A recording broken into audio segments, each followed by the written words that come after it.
so much for being here. Hey. We did it. Thank you so much for waiting. There was a unfortunately very sad break in the case. I don't know if everyone is following the current case. And there was just a press conference I don't know if everyone is following. We're watching it on Brittany's live, so that's why we had to take a bit. Brittany, I don't know. You're going to go over that more tomorrow. But we were just all chatting about, and unfortunately, it was really bad news. Unfortunately, they found her unalive. Yeah, poor Athena. Oh my God. So, I did not expect that at all. so I that thought, yeah, that's another case. But prayer hands for Athena. Prayer hands, hearts. What if you? I don't know if you guys are following that case or not. But yeah, we did just get the news that she unfortunately is not alive. yeah, prayers for the family and friends. She was one day from going home with her mom, like going back to her mom's house. She had been staying with her dad for a couple of months while her mom was in the hospital. One day. Like, what a complete POS. The FedEx driver. Like, it really goes to show you guys, like, seriously, watch out for your kids. It doesn't matter where you're at anymore. She was at home in her own yard. And isn't it odd? Oh my God, Valerie, I just had a moment. So, Valerie and I were talking tonight, and I was explaining to her because, like, I kind of married Red Foreman, right? Like, Craig is gorgeous. He is so freaking gorgeous. He's eye candy, but he's Red Foreman at heart. And I was actually telling Valerie tonight that Craig was mad, and I've been listening to him go on and on for like the last couple hours about our postal worker. Isn't that ironic, Valerie? Yes, Like, we were literally just talking about that before Brittany's live. oh my God. And I didn't even really know much about Athena's case today, you guys, but I literally just made a connection. How ironic life is. So, my, like, not to make about myself, but just real quick to explain to y'all, my postal worker, like our new mailman or mail lady, I don't even know what she is. He is. They've been bringing our mail at like 7:30 at night, which is extremely annoying. And y'all know Craig. For most of you that come from my channel, y'all know Craig ordered computer parts for my laptop, and they basically dropped the package off today in my backyard on my back porch. And it's like a tiny little drive that could have went in my mailbox. And it's so ironic. Like, Craig has been fussing about that worker, and he was like, the mailman has no business in our backyard, at our back door. That's a personal space at nighttime. So, like, how odd is that? He was talking about we need to call the postal service and tell them, like, you don't deliver mail at night, for one, and for two, you don't go in someone's backyard in their private space when you could have dropped it off in the mailbox or on the front porch. He was in my backyard tonight at 8 o'clock, at 8 p.m. tonight. And, like, our argument is that, like, if my kids go outside, they go in the back because it's cut off from, open area. It's private. So, yeah, I just find that a little bit odd. Right, Amanda? Craig's like, no, like, and I mean, out the back is where we access. That's where we go and come from. And so, yeah, like, he was mad about that. And I just find that ironic that we were just talking about that. And then we find out tonight that a FedEx worker is who abducted little Athena. Like, what is Jesus? No, That's so weird. yeah, you have to be careful of everybody. Like Amazon Prime people, your like DoorDash, mailman, construction worker. Nothing against all these people. I'm just saying, and your neighbors, just anybody. It's just a really scary world that we live in Mhm. now. Hey, Top Hats. Glad to see you over here. Hey, everybody. I wanted to say hi to everybody. So, everyone that I see in here, Amanda Espita, of course, hello. Love you. I've been following you forever. Amanda has an amazing channel. If you guys don't know, you should definitely check her out. Uh, I finally know how to say it. So, Delana, not Delana, right? Okay, Shay Benet, Hey, Mallory, Renee. Ryan, Mary, and Miss Stubia. Hopefully, I said that right. City Girls Glam, Lady V. Lady V, you're going to be up here talking serial killers with me. Hopefully, I can say that. Watch this channel goes down in one moment. We'll see. Let me try to get Candy, HBG, Miss Oh, Austin. Oh, Dawn, I see you here. Dawn K, nice to see you. Joe Hart. Let me see. so Truth awesome. Seeker, Corinne. Princess Megan, Elsa. Good to see you. Carly. That's how much I can kind of scroll up. So thank you so much, everyone. Alma, David, Lisa. I think that if I missed you, I'm so sorry. But thank you so much for everyone that is here. It really means so much to me. And I I'm couldn't do messaging it Teresa to without let you. her know you're live. Okay, thank you so much, Brittany.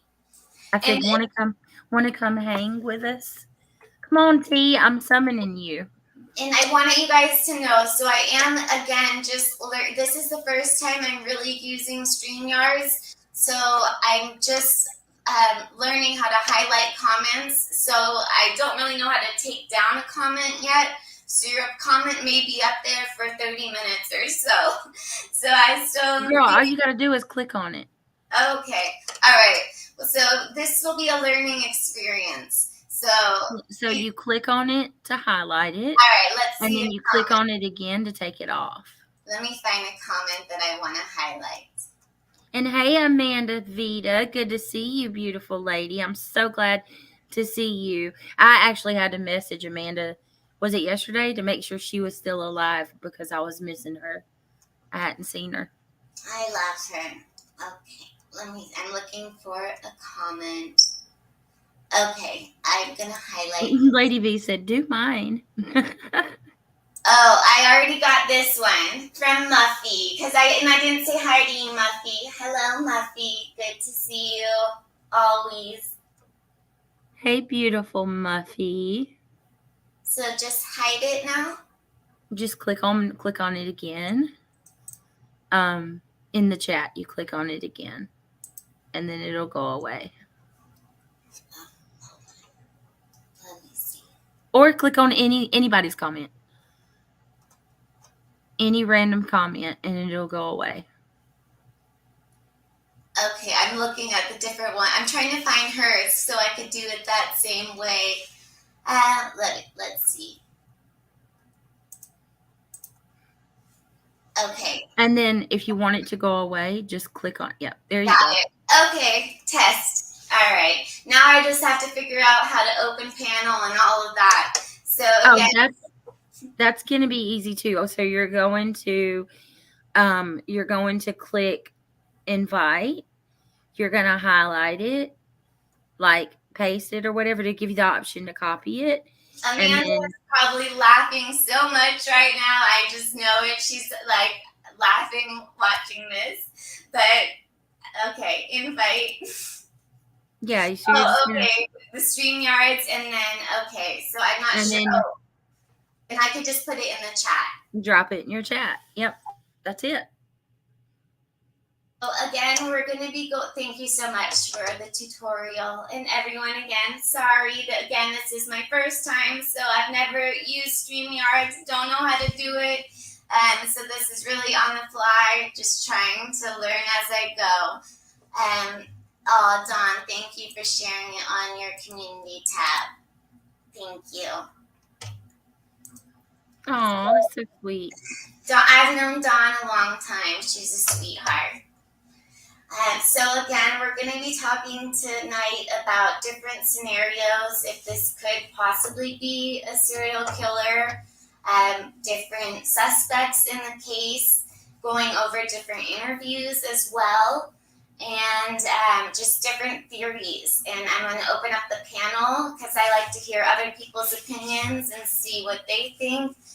You guys are welcome to disagree with me. I'm happy to hear what you guys think. So I guess we will get started. I'm going to put the StreamYard link in there while I get stuff together too. And Brittany, if you want to say hi to people, you can do that too right now.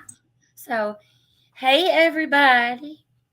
If y'all aren't tired of hearing my voice yet, we've been listening to me talk all day. First of all, I just want to say I am so proud of you. You're doing amazing. I knew you was going to do amazing. And how happy it makes me to see Valerie doing her own channel, because y'all know she's been kicking ass and taking names over on my channel, working this case with me. So it's exciting to get to come up here and be a part of this with you, and to see you get the credit that you so rightfully deserve. It's awesome. Thank you. I couldn't be here without you. I really couldn't be here without you. You know how I'm so crazy critiquing myself, and you just kept pushing me. So again, thank you. I couldn't be here without you and all of your everyone. You have such a great community. So thank you. So I do see we have some people back stream. I know Lady V really wants to talk about serial killers. And I'm going to probably say that about 100 times this stream. So I figure if I say it one time, I might as well just say it a million times, because I already said it once. So if I get in trouble for it with one time, I might as well just say it a million times. Bendover said, I am pretty great. I agree. That a way to have confidence, Bendover. Hello. I'm so excited, Valerie. Yes, look at all this love. Yeah, we're all here to support you. Oh, Thank Mary's you so up here. much. So yeah, I'd love to hear your guys' thoughts. I am gonna go, Lady V. I don't know if you know about this, or people in chat, and also I'm looking at comments, so I'm gonna be wanting to add some of those. While if you guys can keep an eye out on the comments, if you wanna let me know of any good comments to talk about. You're welcome to cut me off and just say Amanda said, or Rainbow Mom said, and hi Rainbow Mom. You're welcome to say that if there's a comment you want to go over. But, so who here? I dropped Amanda's link in chat several times for you. Okay, perfect. So who here is familiar with the Oregon and the Washington stabbings? Are you asking the chat or us? Both. So if you are familiar with them, put a 1 in chat. If you are not, put a 2 in chat. I put a 1. You're good, Mary. You'll have fun. I'm glad you joined us up here too. I'm putting a 1 in chat. Me too.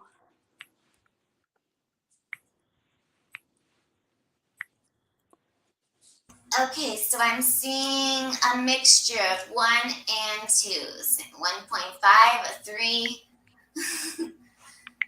Okay, what was the question? Someone asked, Austin, what was the question? If you are familiar with the murders, the stabbings in Oregon and Washington, and no chains, no more, that's what we're going to go over in just a moment. So yeah, if you are familiar with those stabbings that happened in Oregon and Washington, put a 1. If you're not familiar, put a 2.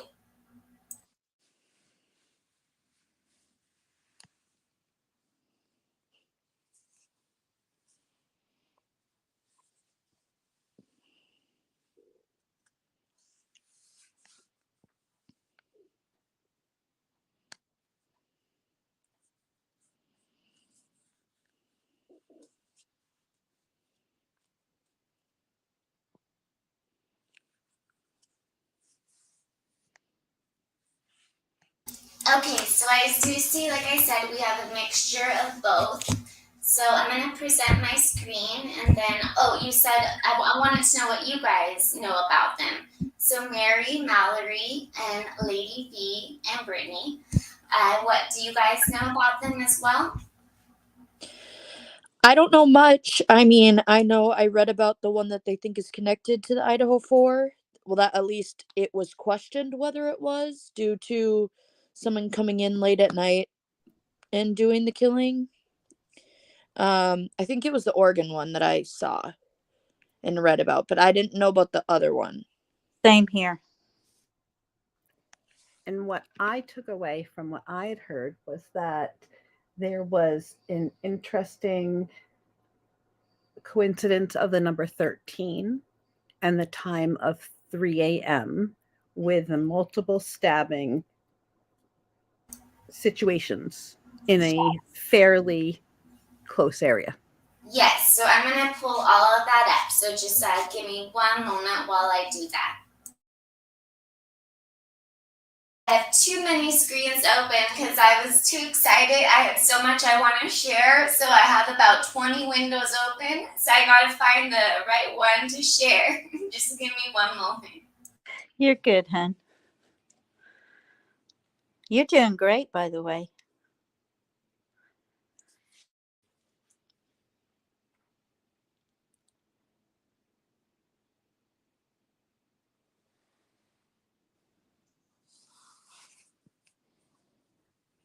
What do you... D66. Yes, 13 is the key. What did you mean by that? Is based on what we're going to talk about, I think. It has to do with the things being done on the 13th. It has to do with... Oh, so this is like our 666, except it's 13, Correct. 13, 13. Okay. Yes. Oh yeah, we're in Syria. Are we in? Yeah. We're in conspiracy land. Okay, you guys can see my screen? Yeah. Yep. Okay, so Idaho murders. Third unsolved stabbing attack resurfaces amid college slayings mystery.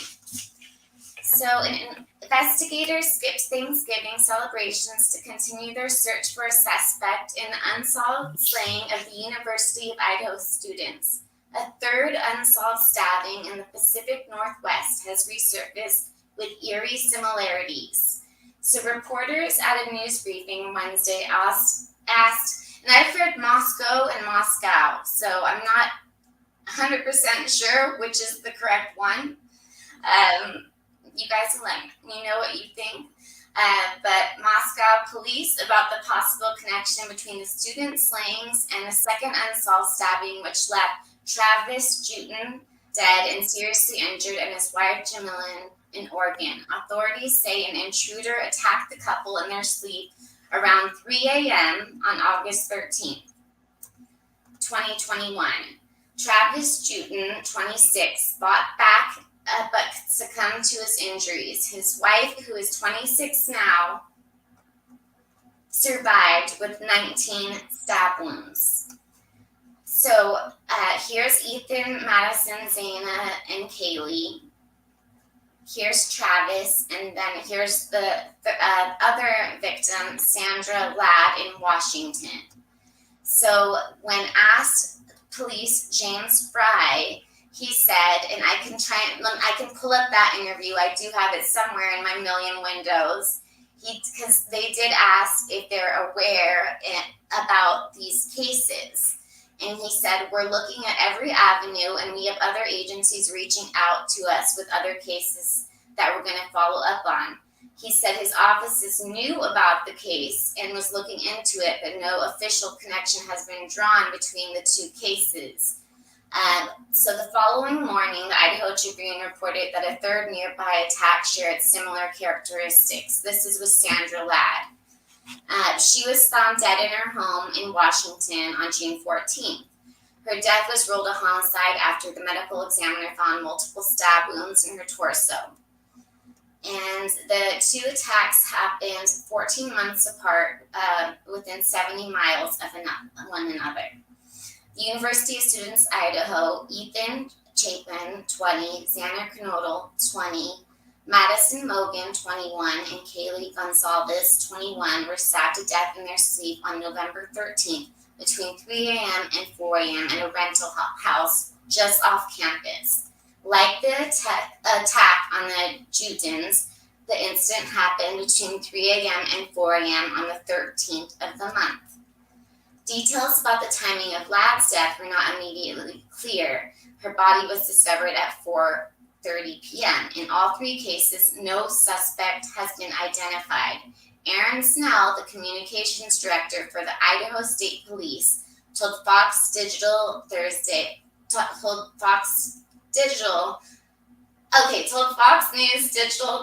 that the investigators would be digging into any possible connection between the cases. Sorry about that. I was trying to read quickly. So they said, even without asking anybody, our detectives will be aware of that. They will look into the possibility that they're linked. Anything that would be a remote possibility as a connection will be something we will consider.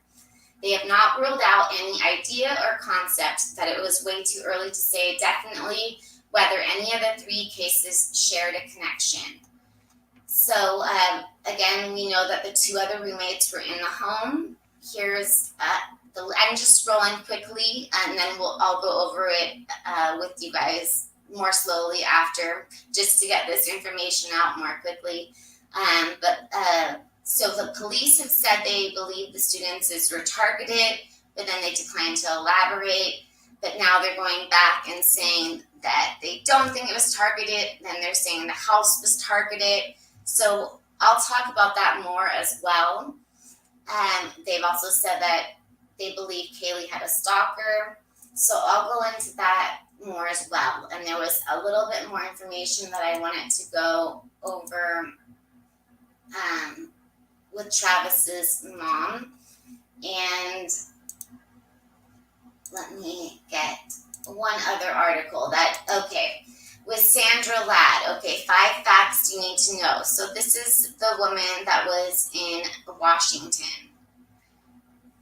So if all of these three cases have taken place, they believe they've all taken place on the 13th because she was found on the 14th. And we want to make sure, they said, that we have all the information we can possibly get. So that would be if this is the same killer, that would mean they struck in 2020, 2021, and 2022. And it seems to be that they were all between 3 to 4 a.m. We don't for sure know with Sandra when she died, but everybody, from what I have read, was found. Ethan, we don't know everyone was found in their bed in Idaho, but it seems that everyone was found that they were attacked while they were sleeping with all of these cases. So it was in the nighttime hours. It's interesting. So with Sandra, she had a dog that was unharmed. With the Oregon couple, I'll get back to them. The Oregon couple, they had a kitten, and that kitten was unharmed as well. And we do know that with the 4 Idaho students, that Murphy, the golden doodle that he was unharmed as well. So let me see if there's anything here that, okay, so she was stabbed in the torso, similar to what we know a little bit about the Idaho students.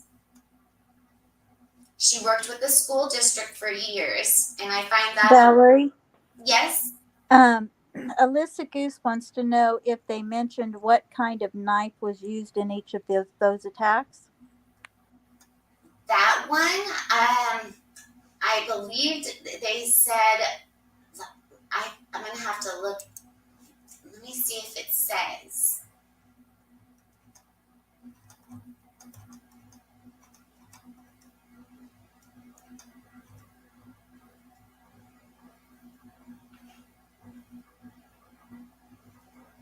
I know it did say a large knife. It didn't say KiIIer or anything like that, but I know it did say a large knife. Okay, thank you. Yeah, of course. And if anyone else on panel or in chat has information on that, feel free to let me know. And I'll be looking at comments more once I'm done reading like this article. And sorry, you guys are probably like, stop. You've been rambling for 20 minutes. But That's what you're supposed to do. It's your panel. Thank you. But okay, so again, they're on the 13th, as it seems to be that they were all killed on the 13th in their beds between 3 to 4 a.m. None of their animals were harmed. They were all stabbed at their torso, upper body, it seems.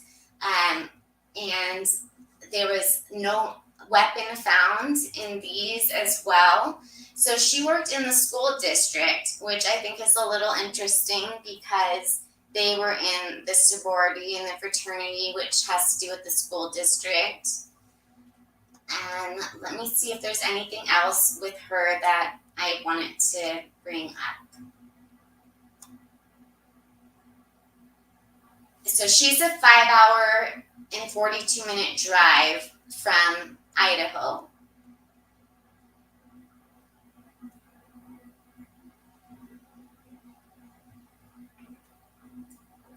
Okay, so it says they were to leave on their vacation. Tragedy struck Jamilin and Travis. Around 3 a.m., they were woken by their sleep by someone attacking them with a knife. In the ensuing struggle, Travis gave his life to save Jamilin. Jamilin was transported to the hospital with multiple stab wounds, where doctors were able to operate, stabilize, and have started her rehabilitation therapy. It was at the hospital she learned that her husband had died. Travis was 26 years old. The case remains unsolved. Okay, so I have spoken a lot, too much. Now I want to see what your guys' thoughts are, and I can now get a chance to look at comments more. Do you think that these are connected, possibly? I don't know. You know where I stand at on this. I think that this person was angry and this was his first time. I had thought at the beginning that maybe when I heard about him, I thought maybe it could be. I haven't really changed my opinion on that much. Valerie, do you remember how far away you said they were from this school town? Do you mean Sandra or the Oregon couple, or? Either. Okay, so Sandra was 4 hours, like 4.5 hours. I know Oregon and Washington, I'm not sure. I would have to look right now how far Oregon and Idaho are from each other. I could find that. Sorry, my phone just fell. I could find that out really quickly though. Just one moment. And I don't know how I feel about it yet. I'd have to do a deeper dive. I don't feel like, I don't know why either. Like, I mean, this case is so heinous, and a 4 is a lot for a first time person, but for me, I just think that he got so angry and upset for whatever was going on at that time. Um, the adrenaline just kept him going, and he did what he thought he had to do.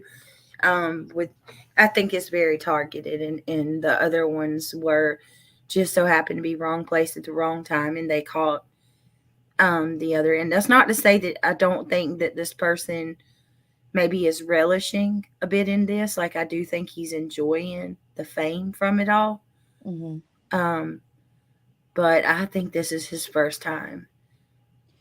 Yeah, And and I I'm mean, not. if you think about it too, he could have very much just got extremely lucky with how everything played out. Yes. Kind of I like, think a lot of it, he may have had some type of skill from doing something, but I believe that night a lot of luck played in the wrong person's favor. yes, exactly. And now I will say this. While I don't think that this is a first, I mean, I do think this is a first time. That's not to say that he does. Like, I still envision this person with my own uneducated profile. I do envision him being obsessed with like blood, like he's gory, and Mm-hmm. he likes like maybe he had some issue with animals at some point or something like that. Like, who's to say that if he's not caught, I'm not so sure that he wouldn't do this again. You know what I mean? But I don't feel like he has this. I think this was his first taste of blood, so to speak. I would have to agree, at least in their case. I'd be surprised to know if the other two cases are connected to each other. And I do think there are interesting pieces, but I've also looked very deeply into the Idaho case. So I'm able to pick out more like misconceptions of it than I know of the cases, but I haven't read. If I read through them, I may feel differently, which I can do. If Valerie would like me to do that, I can read through them and then give like a forensic psychological aspects that I find. But I'm not sure about that. Bendover said this is a lot for a first time for people with no mistakes. No, I that think there were lots of mistakes, just I think there also a were a lot of luck. ton. Yeah, because law enforcement actually told Kaylee's parents that he was messy. He was very messy. And I see that, guys, and I have about 3 or 4 different scenarios, but one of them was the SKs, because there were animals that had been um I don't like the word, they animals that had been torn up um over the last year or so. Are the There, coyotes? yeah, the coyotes, and then that Uh, dog, and then they had that guy um that scared a couple people with a knife, and then they took off. And then um, you've got a lot of people in that area, and I know it's very unusual for 4 people the first time around, but Danny Rawlings did 3 his first night. And yeah. right now, this person, as far as we know, is not an SK. It would be more of um, Mass a murderer. mass murderer is the category it would fit in Yeah. right now. Well, we'll think And about that's like Richard Speck. desperation. I don't think that he necessarily wanted to or had it in his mind that he was going to take out more than one person, 2 at the most. I think he But did. when it's a matter of, okay, well, this person sees me, I can't leave witnesses, they both got to go. Like, at that point, he either left with taking a chance of somebody seeing him and pointing him out, or he do the same to them, and that's what happened in my humble opinion. Right. I think he meant to he meant to do the two girls, and I think that Ethan baby. and Zana were because of witnesses, and the other girls didn't get hurt because they weren't anywhere where they saw this person. That's what I think. And it Yes. could have been that too, once he got started, maybe that's when his fantasy started playing out in his head also. I mean, until we know what he did and how, you know, until we know what he did, it's hard to speculate on that. Right now we just know it was very bloody and violent. But Valerie, that be something you want me to do for you? Yes, I would love if you could do that. That would be great. Okay. I could put my email in the chat. I Okay, did. cool. Oh, I okay. Thank you, Lady V. You're welcome. Will you put it in the back chat, Lady V, so that way I can just copy? Sure. Or I could put it in the private chat too. Oh, I wanted to read Riddler's Riddler3579's comment. I'm sure everyone's read it by now, and I forgot to mention this. So in the other case, this was with the Oregon couple. They had a friend staying there with them as well, and that friend was unharmed. Can you say that again? I'm sorry, I was not paying attention. Yes, so Riddler3579 put this in there, and I forgot to mention this. Similar to the Moscow case, where the two roommates were left unharmed, a friend of the couple who was staying was left injured. So I had thought that they were unharmed, but I'm going to have to look back into that. But so in that Oregon case where that husband, where the guy that he died and she got 19 stab wounds, there was a friend staying with them, and that person was spared as well. What That's about animals? Did interesting. any of them have animals? Yes. So they all had animals, and all of them were they were all unharmed. Okay. Yeah, I'll definitely try to write up a psychological profile for you. Valerie, are they consecutive?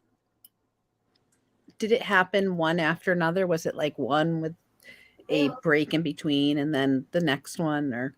They were all about 14 months apart. So it was 2020, 2021, and 2022.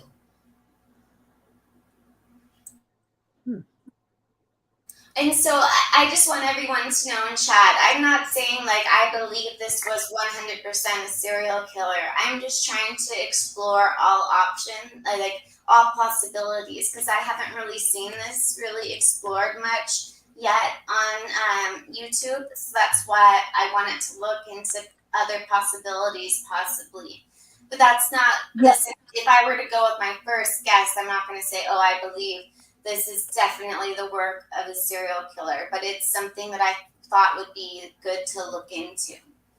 Yeah, and I'm the same way. I mean, like I said, I've got several different scenarios. This is just one that I really kind of wanted to explore a little bit more because of that area surrounding Moscow.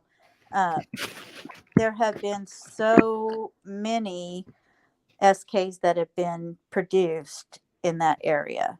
And so I don't know. To me, it seems like there's some areas that kind of, I don't know if the word inspire is right or not, that kind of grow SKs more than others. You know what I mean? There seems like cluster type of things of their crimes. And that has a lot of history there. Yes, definitely. I agree. So I know you were saying, like, who here thinks if it's not a serial killer, that this was their first crime? I mean, not their first crime, but their first killing. I think that. I think that. I do. I do for sure. What do you think, Valerie? I go back and forth with that. I mean, just because there were it's hard to think that someone who's never killed before then went straight from 0 to 4. I mean, that is kind of hard to believe. You'd think they would like kill one person first, not just automatically go to 4 people. So there's another video that I wanted to play as well. While I find that, you guys can chat. But yeah, it just seems. I mean, unless the animal attacks were in the area, if they had to do with it, and he was testing out on animals first, which is common. which of course that we know that from many serial killers in the past, that they start out with animals before they go on to people. So that definitely is a possibility, but then the animals were left untouched. But so I'm not sure. I don't know, unless he was just focused on the people in the house, because he had already now progressed from animals to humans. Yeah, and Okay. I think, like I said, I think it comes into play the aspect of someone in that house got very lucky that night, and it was not the victims. You know what I mean? Like, if I believe it's his first, and I believe the only reason it was 4 people is because he got lucky enough to win in all 4 situations. You know what I mean? And a lot of people that become serial killers, it's just because they're not caught at their first one. You know? So Do you think that there might be any, not connection, but any reasonable assumption that the SK, if it is an SK, would have maybe assumed either Ethan or, is it Mallory, me? was there that night, or but not both of them were there? Oh, you mean Maddie? Or Oh, like Maddie, Kaylee? yes, correct. Who Kaylee it was the one that was visiting. Kaylee. So like, is it possible that the SK thought they were going to get 2, maybe 3 people if the third person woke up, but they didn't expect that there would be doubled up twice? well, and the thing is too is, like, a serial killer is not necessarily someone that just wants numbers. Like, you know what I mean? Like, this person could potentially just go in wanting one person, and like that was the whole goal, was one person, get in, get out. Well, they, unfortunately, everything that's got in their way to them leaving successfully, they were also able to successfully do and then leave. So it doesn't, the person doesn't even necessarily have to think, I'm going to go in and there's 5 people that live here and I'm going to do them all at one time. It's like, they could have just been like, all I need to do is get in, do this to the one person that I want to do it to for this specific reason. They leave, and then they could go do it somewhere else to the next person and become the serial killer. So now I agree with that. So it's one of those things where they can be a serial killer, but as of right now, they wouldn't be labeled that. But their mindset, the way that they work, the urges, the planning, the organized versus disorganized, all of that can still be in play, even no matter if it was one person he got that night or 4. You know what I mean? Just more frantic because there's no real anchor. There's no real MO as of yet. Well, Correct. because he could have very well thought that I'm going to go in there and I'm going to kill one of these girls and slip out, just like Mallory said. And then he found out, oh no, guess what? They're in the same bed together. So now I have to do both of them. And then Ethan heard something, Zana heard something, they got up, and he had no choice at that time. That's, if this is an SK, that's what I think happened. I don't think he went in there to get everybody in the house, for sure. I really don't. Mm-mm. But then I also think if you do have that background thought of, oh, I'm going to do this for the first time, I'm so excited, and then the first one goes well, you're going to be, even though you're going to be tired from doing it to the first person, when you come in, you're like, your only thought is going to be getting out. So it's like, oh, great. Now I get to, that adrenaline comes back very strong when it's Right. happening to like be like, oh, now I get to do it again. And, And that then, bloodlust kind of kicks in. right. So then it's just like, oh, like it very, very, like, I think this person, if they get away with this, will definitely be a serial killer. I have no doubt in my mind. Yeah, I totally agree with that too. And I also believe that they would have been okay with just killing their target that night, but ended up killing the other 3 due to circumstances unknown at this point that just happened to happen. And the person got lucky enough to be able to get over those, like, difficulties or whatever.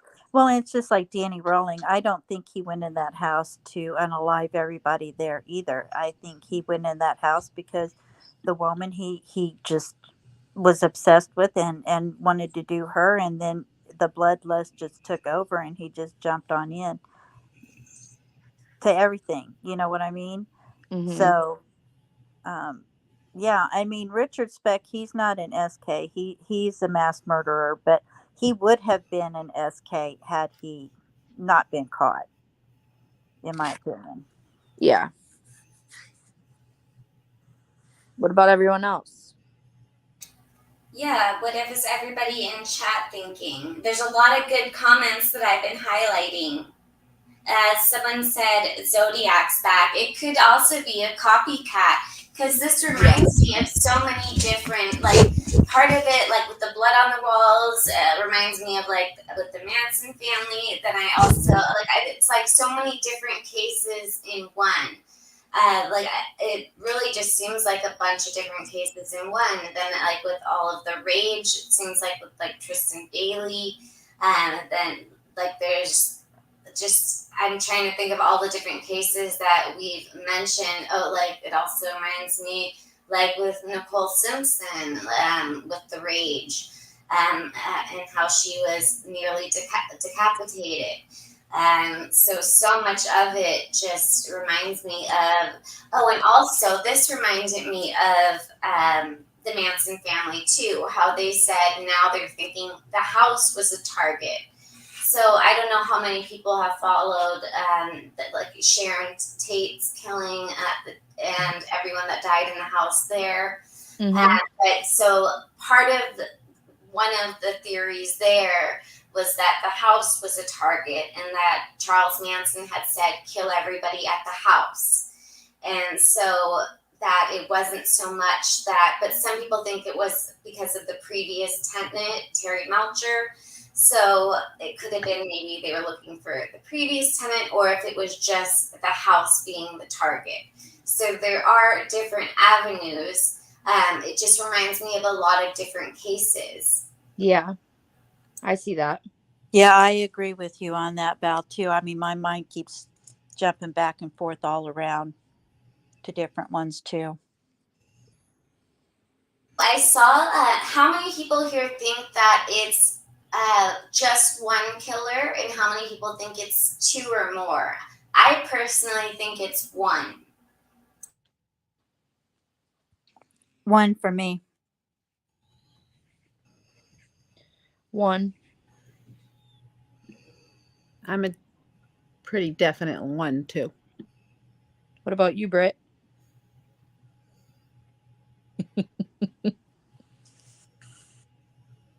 Bueller. Brittany, leave us. Bueller. Did Brittany fall asleep?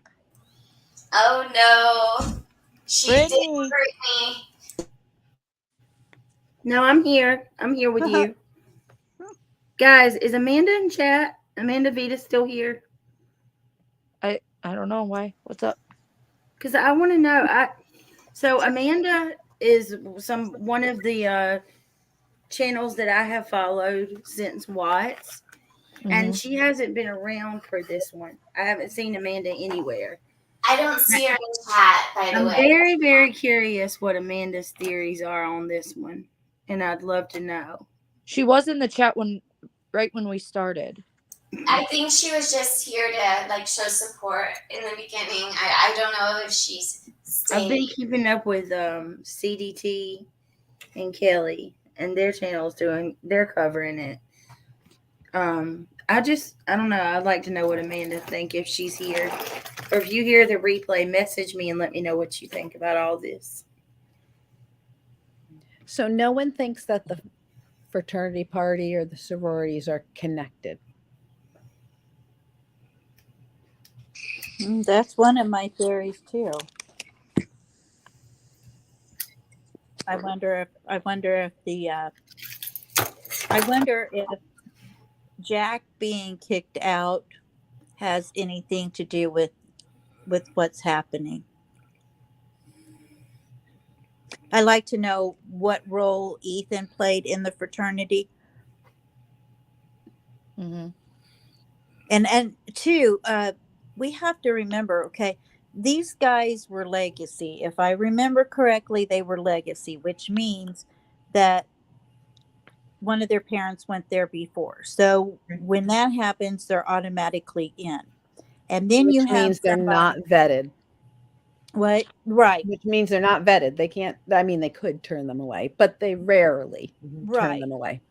But then you might have somebody else that went through hell to try to get in the fraternity. And then maybe they're jealous of that, or, you know, I mean, nowadays people can do the littlest thing and somebody gets all like crazy over it. So, I mean, we live in a different kind of a world than we did 20 years ago, you know? So, yeah, I Brittany do kind of wonder that. is back. Hey, Britt. No, I meant Brittany. Amanda's back. Oh, okay. Let me look. She Did said, "I you heard my hear my name. What did you question, want?" Amanda? Amanda, we wanted your input, your expert input. Yeah. See, even Valerie wants to know. Does she want to come Amanda, I up? want to know what you think about this case, and what's your theory? And I want you to come on my panel and talk about it one day. I'm summoning you, and I'm putting all of the pressure on you in front of the chat. No, but seriously, I really do want to know what you think. Do you think that this is targeted, or do you think this individual was random?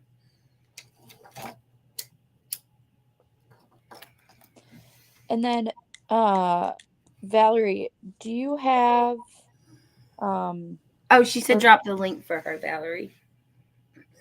Yay! I love her. Oh, two things. Okay. Valerie, were you going to bring up tonight about the interview with Xana's mom that they just did?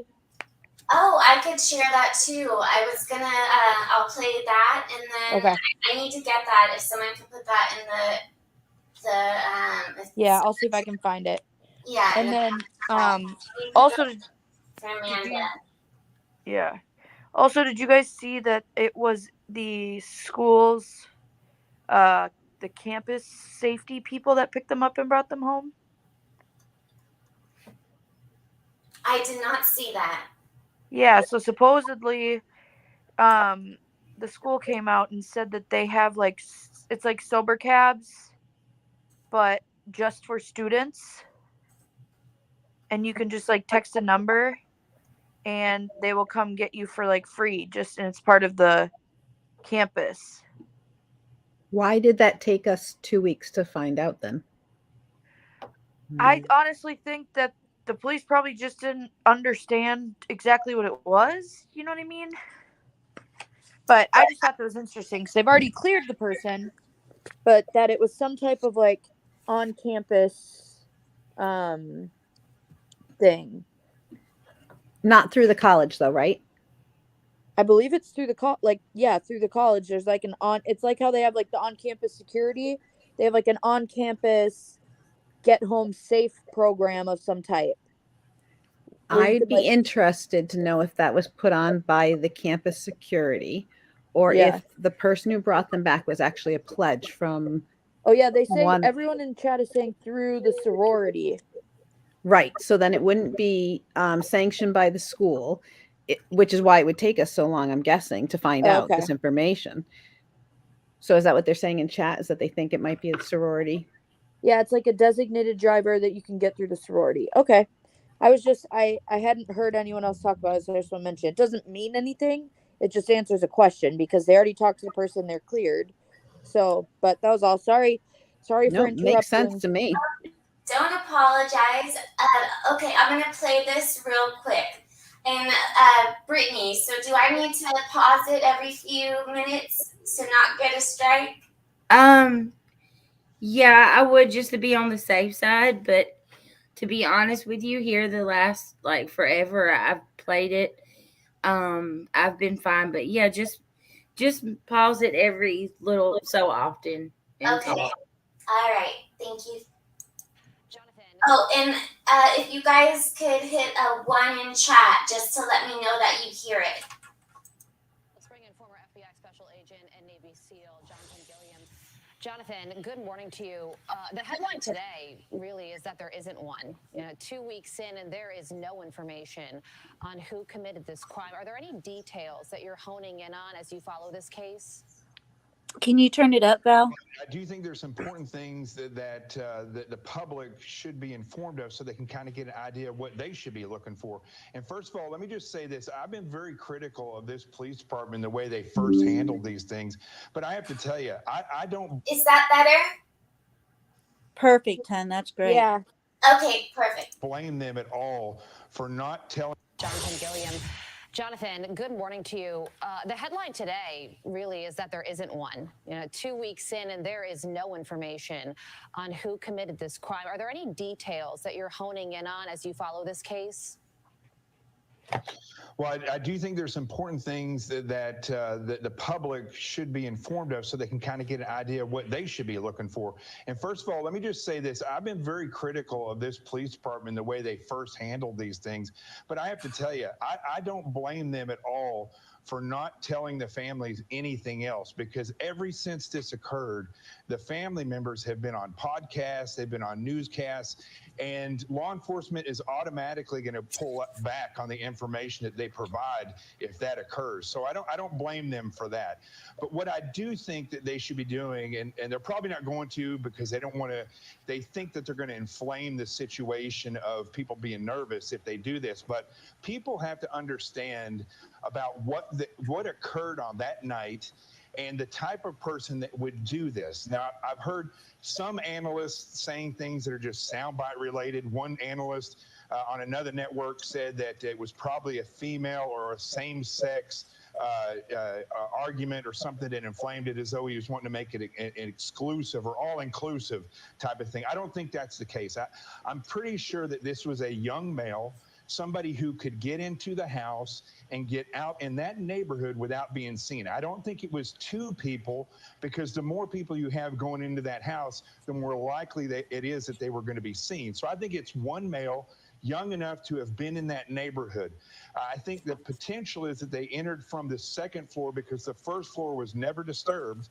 And there's also a wooded area behind that house. But here's an important thing that I think people should realize. This is probably not the first time that this person did this. As I explained before, this is an adrenaline-filled incident. When somebody goes in and they kill, especially with a knife, there's a tremendous amount of adrenaline that goes into this. And to do that 4 times in one event shows that this person has most likely not done this before.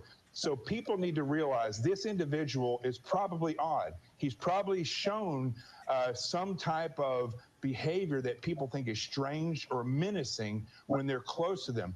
And Okay, I wanted to pause it for a minute, and I'm sorry, my dog, if you hear her, is walking on hardwood floors. If you're wondering what that noise is, I'm going to put her in the other room in just a moment.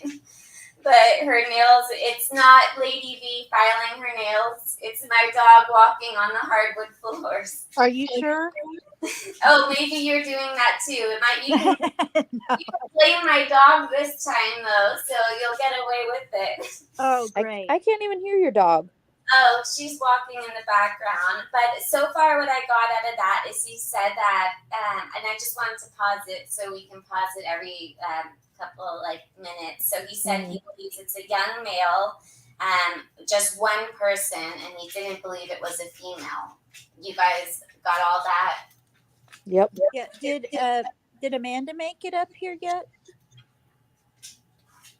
Shiloh, lay down. Valerie, did Amanda make it up here yet? Was she coming? Let me see. Oh, she might be backstage. Let me take a look. Oh my God, there she is.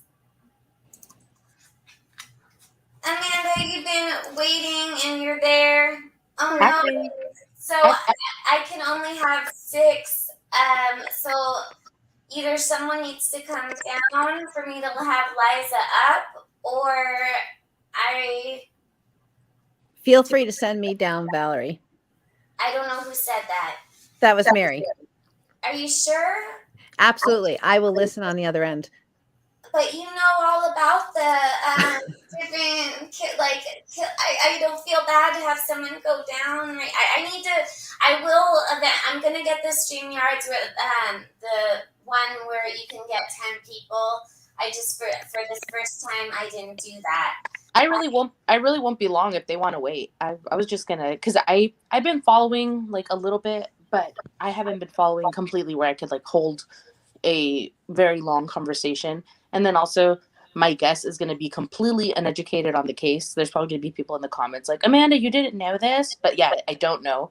But Honey, none of us do. What I've ascertained from what I've seen, I am willing to believe that the entry to the home may have been from within, or like the guy said, somebody came through the back that knows the home very well. I think whoever went knows the home very well.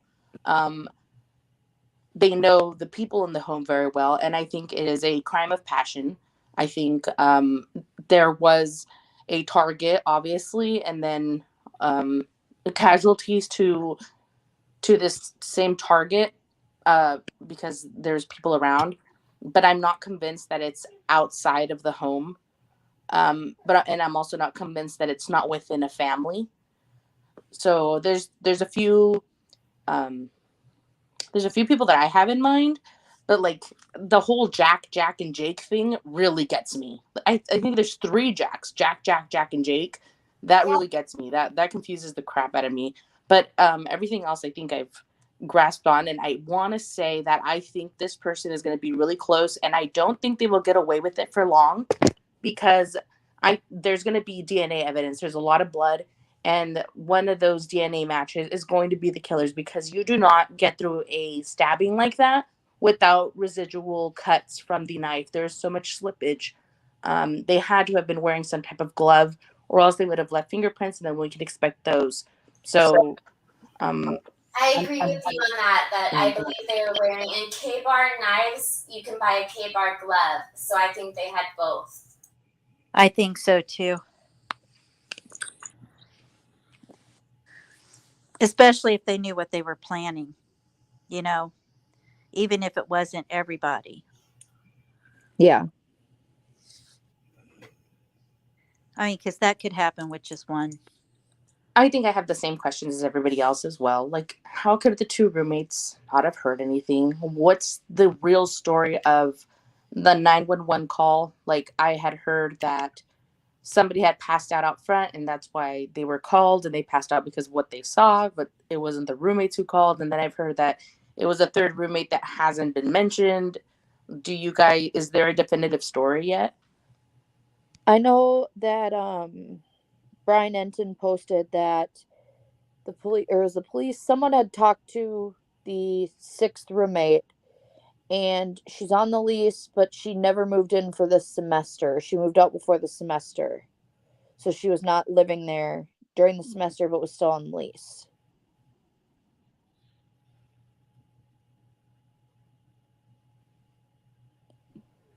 That Okay, makes wait a sense. minute. I didn't process that. Could you repeat the part of it about her not living there?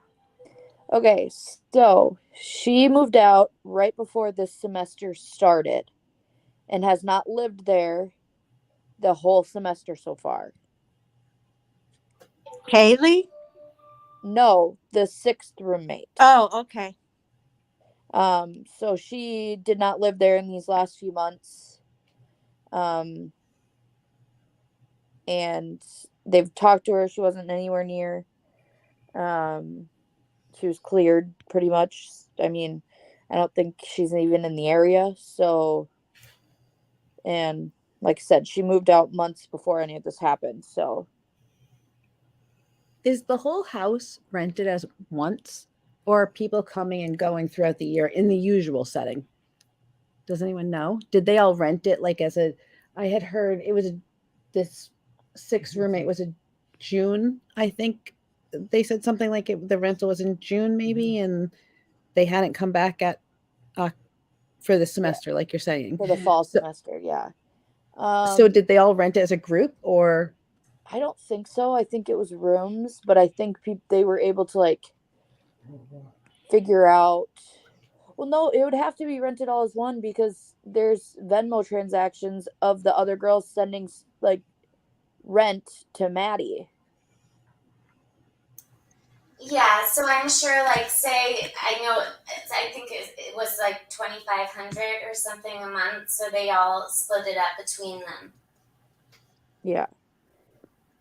But So you have 6 girls that rented 6 different rooms, right. and you have at least 2 of them who have left one before even the semester started, and the other one in the middle of in that semester. Yeah, but Kaylee was planning on graduating in December. So this would have been her last semester anyways. But yes, so they must do it where they can just have someone else come in and doesn't have to necessarily be names on a lease. Or that's a lot of movement. Yeah. And maybe that's a lot more movement than is normal in a house of 6 people in a year. Yeah. I don't know. That's true. Asking. Well, with location and from the looks of the inside and how much room it actually was and how nice they had it, like, looks like a hot commodity when it comes to that type of stuff too. Like, I had heard that there was a lot of traffic in the home too. That that not just with the roommates, but that it's being on Fraternity Road like they are. That house is ran through, so a lot of people are going to know the interior of that home, who lives there, their schedules, etc. Yep. Mm-hmm. Yes, and I'm sure, Amanda, that you know this, that they had like a key code to get in, and that it was shared. So if you didn't need a key to get into the house, you could just hit let's just say the code was 1111. So and it was shared with lots and lots of people, and friends could have gave it to other friends. So who knew how many people actually had it? So all you needed to do was punch in that code, and you were in that house. Oh yeah, I've with the technology, I bet, and I've seen it. I went to college, and I live in a very college city, and I didn't live on Fraternity Row myself, but a lot of my friends did, and if there would have been key codes, that would have been a lot easier. Back then, they just left the doors unlocked. Like, they literally just have a thing like, don't leave. They had a house, so they probably locked it more so than like the fraternity house. But like back in the day, they would just kind of just have a thing like, if you leave your stuff and it gets stolen, that's your fault, because you know what this environment is like.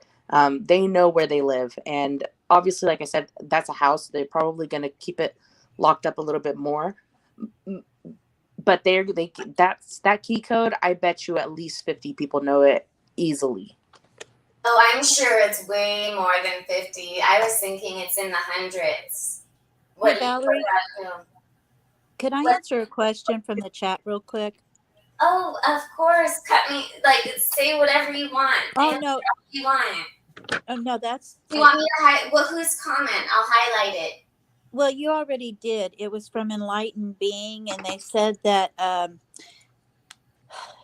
they were surprised that Jake didn't speak at the memorial, but Jake did. It was Jack that didn't. So Right. Jake, Maddie's boyfriend, he did get up today and speak. Jack did not, which was Kaylee's ex-boyfriend, but he was with the family.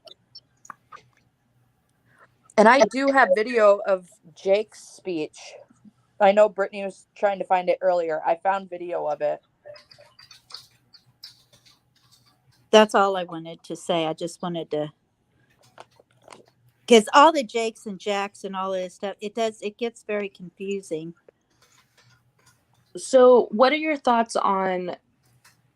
I've seen some interviews, and I know that the first thing that they said was, "Don't expect a lot of interviews from the students because we've kind of like sent them home for the semester, kind of given out the A-OK. This is the semester's kind of over. Go home for winter break or whatever." So they weren't expecting, or not winter break, for Thanksgiving break. So they really weren't expecting a lot of people to be there to be interviewed. But what are your thoughts on not a lot of interviews being out? Do you think people are just being cautious because of what happened with Kylie Rodney?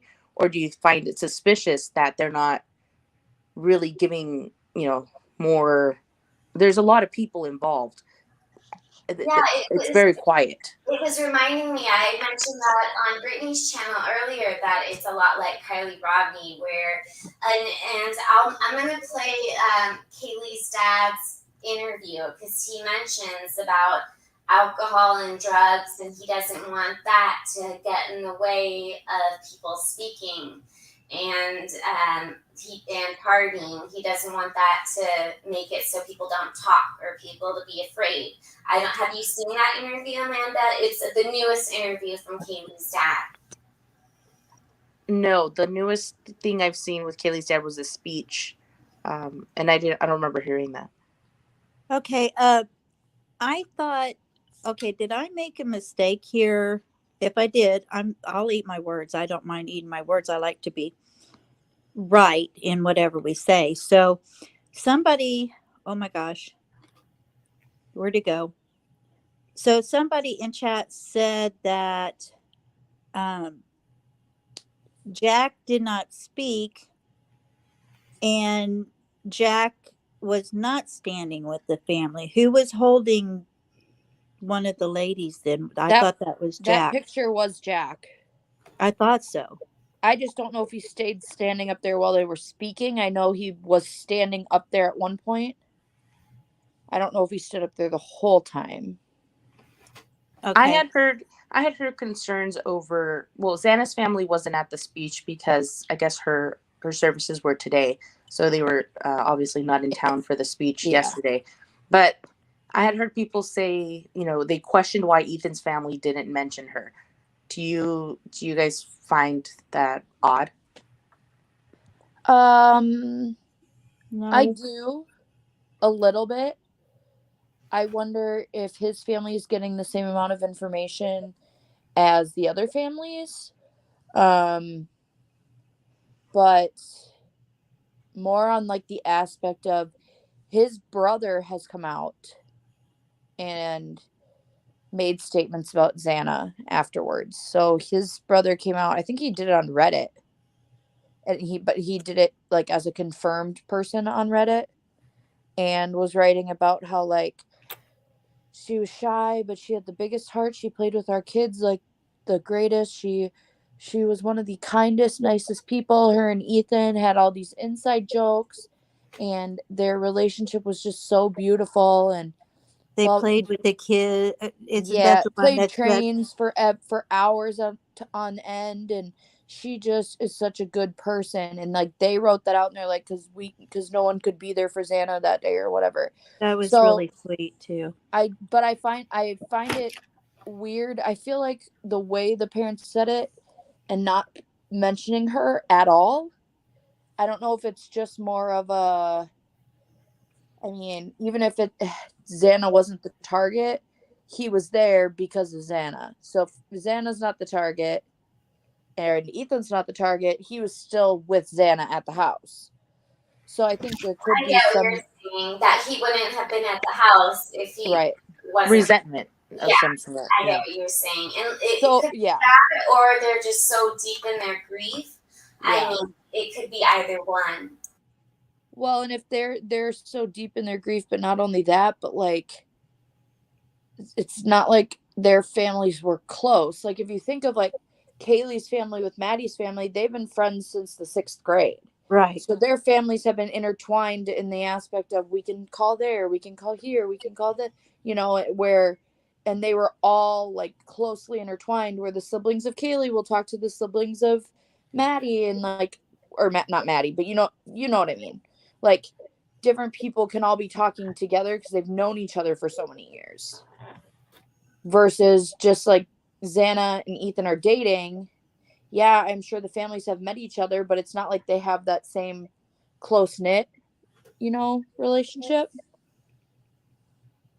But I do think it had something probably to do with a little resentment towards, even if it's unintentional and they're just like, we know it's not her fault. I mean, how could you not be like, well, he would not have been there? Right. Like, why couldn't they have broken up 2 days before and been in a fight? Exactly. And A he wouldn't have dating been relationship is different than a friendship. right. And Hello, I wonder if maybe he wasn't supposed to be there. Like if she if maybe he was supposed to do something else. Sometimes it's like, oh, I was supposed to go do something else, and then this happened, and then this happened. I wonder if it's something like that. But I wanted to say, of course, as soon as I jump on live, my baby wakes up. He's a good baby, but I don't want to be worried that he's going to yell something random in the background. But I did want to say, Valerie, congratulations on your channel. This is an amazing turnout. And it's because we all love you and we're very supportive of you, and I'm very proud of you. Thank you, Brittany, for getting her, acclimated. That's very sweet of you. Amanda tried to like 2 years ago, and then I never did. But she tried to push me to, and then I did. My very first community post is a Valerie video. So thank you to Amanda too. And I do have to say that I will leave you guys sad right now because one of the reasons where I did kind of pick up today, yesterday, was I was listening to the family speak. And after Kaylee's dad's speech, I absolutely was a wreck and I had to stop listening, and I didn't resume till today because I was like, I gotta go to sleep. Like I can't be crying. Like I really can't be crying over here. But as soon as he said, when he was talking about the Mac Miller concert, he's like, and she couldn't buy tickets and I didn't know what I was gonna do. That was just such like a punch in the gut because it was. I have 3 kids, but my oldest daughter was an only child for 4 years. And just like he said, his daughter, she was the first everything. And she's just still to this day so special and such a perfect kid. And like, we call her like perfect girl. She's just such a great kid, so beautiful and happy. And it resonated so much because that's something like, if my baby wanted to go to a concert and she couldn't get the tickets, that would be like what am I going to do? Like, not what is she going to do? Like, what am I going to do? And it punched me in the gut, and I really had to stop listening after that. Like I obviously finished his speech, and it was beautiful. But it really gets to you sometimes how tragic these tragedies are. But when it comes to something like this, like just recently, the younger people in Mexico that died of carbon monoxide, stuff like this, were very educated, smart people that were going somewhere, bright stars. They each had something special. And I was saying, the triplet, and this one, Kaylee was an only child, and just the best, her best friend that, got to experience so many life goals and bucket lists, to have grown up with her best friend and been able to do whatever she wanted basically and be able to make it. I feel so horrible for their entire families, and this is all so real life for me, and I feel so bad. And thank you for letting me come up here and ramble. But I love you guys all, and please don't forget to give Valerie a thumbs up and a like and a follow, and I'll see you guys all later. Amanda, just a minute. What? I have a girl crush on you. It's okay. Oh my gosh. I haven't been subbed, but I've watched you for a really long time. My YouTube keeps unsubbing me from people, so I don't know. It even had Mallory, and it took away my membership, and I had to get another one. You know what? YouTube tends to do that. It's not a lie. It's not a conspiracy or a lie. It's happened to me. Like, I've gone to my friends' channels and I'm unsubscribed. And I'm like, I know I didn't unsubscribe. I know my kids get on my phone, but I know they didn't do it either. Like, it's very weird. Yeah, I don't have kids and my husband doesn't bother my phone, so I don't know. But anyway, I just wanted to say that I have always enjoyed your content very much. I respect you. Thank you so much. And I hope you guys all have a good day and a happy holidays. Happy holidays and have a good night, Amanda. You too. Bye. Okay, so I will finish playing the rest of the video that I had.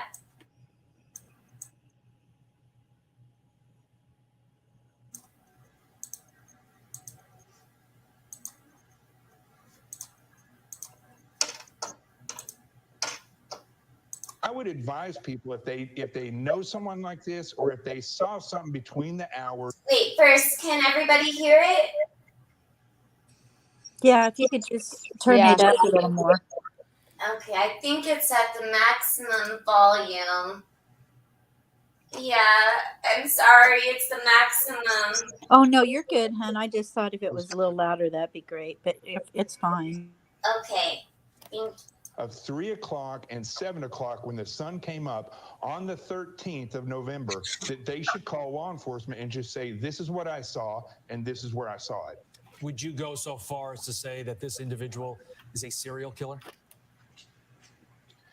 Well, I think when you look at what they did, typically killers don't rise to this level on their first shot. So somebody's not going to come in and kill 4 people unless it is a family-oriented type of thing, which this was not. You do see with mass killers, and people also need to realize the difference between somebody who is a overt killer, such as the Walmart killer or the person in Colorado that shot up a nightclub. Those people expect to be seen, and it is a fit of rage or narcissism or psychopathic dominance. But with this individual, they may share that narcissistic or psychopathic dominance, but they don't want to get caught. And so I think what we see here is something that was an escalation where this person has probably done something violent before, potentially killing before, because remember, rapists don't start off killing and killers don't necessarily rape. So you need to realize that this was probably an escalation and people might have identified somebody before, again, within, I would say, at least a 3-hour travel distance to Moscow. I did want to pause it there for a moment, just because, as we know, as we've heard, none of the victims were essayed, and he had just said there that not all killers do that. And I did because we have to pause it every now and then, so I just wanted to add that part in there. Idaho, that this person probably lives. Jonathan, a lot of the people who have spoken out about this case in terms of law enforcement are making statements that are leading people to believe that they do know more than what they're releasing to the public. Do you think that's true, or do you think that as of now they're still completely in the dark?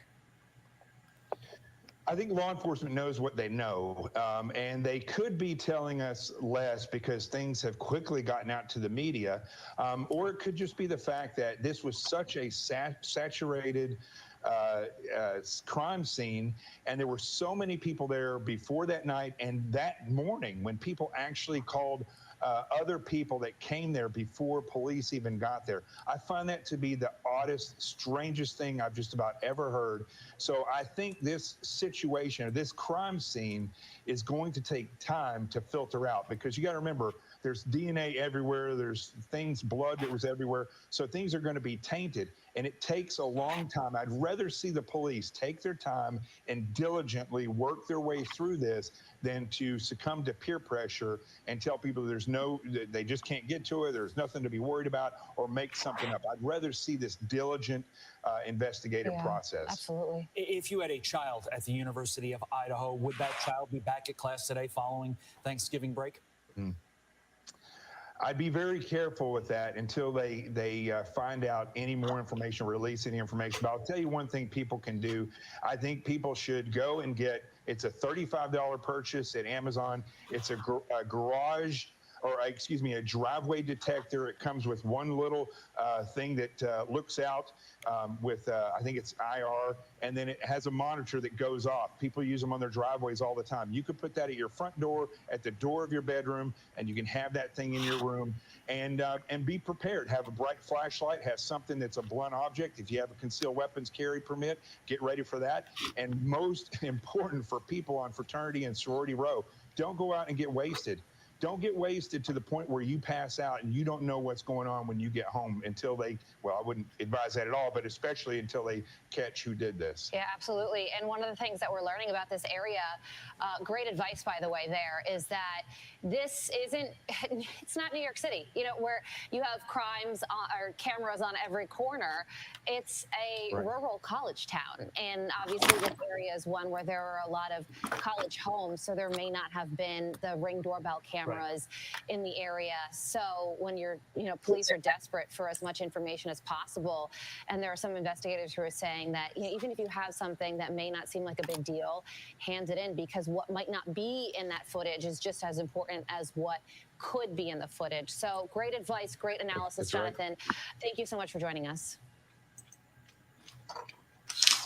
Okay, let me get rid of this window so I can start getting rid of different windows.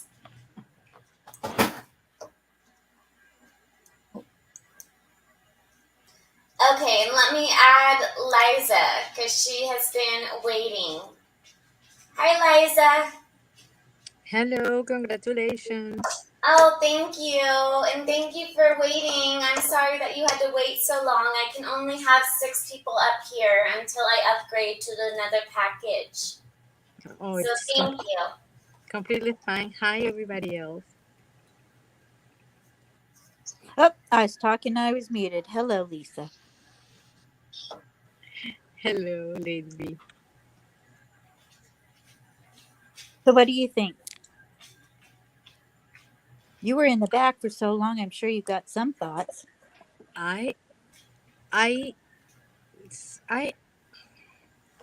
It's difficult for me, but I think that he has. It's impossible for the human being to get things right the first time, and he got so many things right that I think he had practice. I'm not sure if what was her name, Sandra Lamb, and the other couple. I'm not sure about them because I cannot find enough information. Just hour of death, they have company, they have pets, a knife was involved. But if those people were his first ones, there you go. Close enough, near his university. What else we want?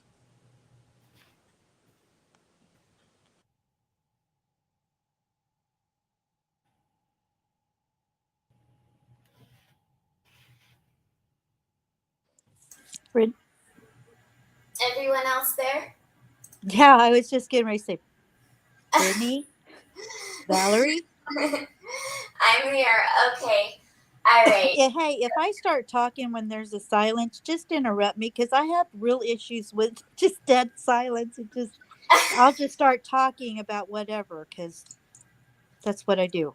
Okay, all right. And I found this article that I wanted to share that I'm not sure how I feel about it because I know Ted Bundy was that a lot. I don't personally, and I don't really want to bring looks into this, but I'm going to right now. I don't personally find Ted Bundy attractive, but I know a lot of women love him and think he's super attractive. I know Zac Efron played him in the movie, but I did find an article that surprisingly said that Ted Bundy was the first serial killer in Seoul. So I'm going to pull that up, and in chat, you're going to all probably be like, what? You're crazy. No way. I didn't write this article. But it's saying because he didn't get into the law school, his top law schools that he wanted to, and his first girlfriend that he was in love with dumped him because he wasn't successful, that he developed this hatred, and because he had this hatred towards women, that he was one. So I'm going to pull up this article. You're all welcome to disagree. It's disagreeing more with the article than me, because I don't know how I feel about how I feel about it, but I thought it would be good to go over, because another thing is could this killer be an insult?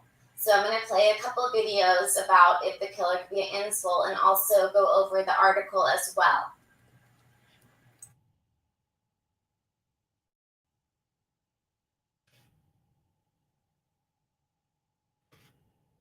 Ted Bundy definitely did not do this.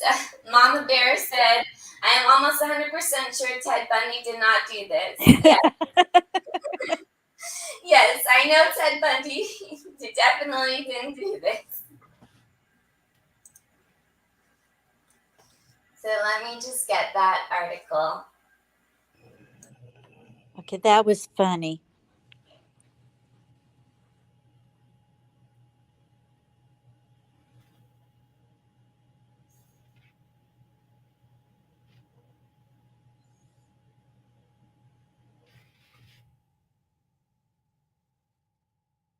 I'm pulling a Brittany. I'm talking on mute. Are you able to see my screen? Yeah, where is Brittany? Brittany, are you still here? She left me to my own. She figured that I'm okay. Oh, okay. I was like, what happened? Oh, I have no idea. I mean, I'm just saying that. I don't know if she did. I'm just saying that. She dropped off. She did? Yeah. Oh my God, Brittany. Again, there's my phone. You see how much I drop it? Yeah. Yeah, that's why I was asking if she was still here. Let me put the StreamYard link back in chat, just so she wants to hop back in, or if someone else is interested in coming up. But I have to stop sharing it because I can't see the invite button, and then I'm gonna go over the article. So let me put the StreamYard link back in chat. Just one moment. Valerie, just one thing I wanted to say about Ted Bundy. He didn't make it to law school, but he had an IQ of 136. That is a gifted man. I think he was brilliant.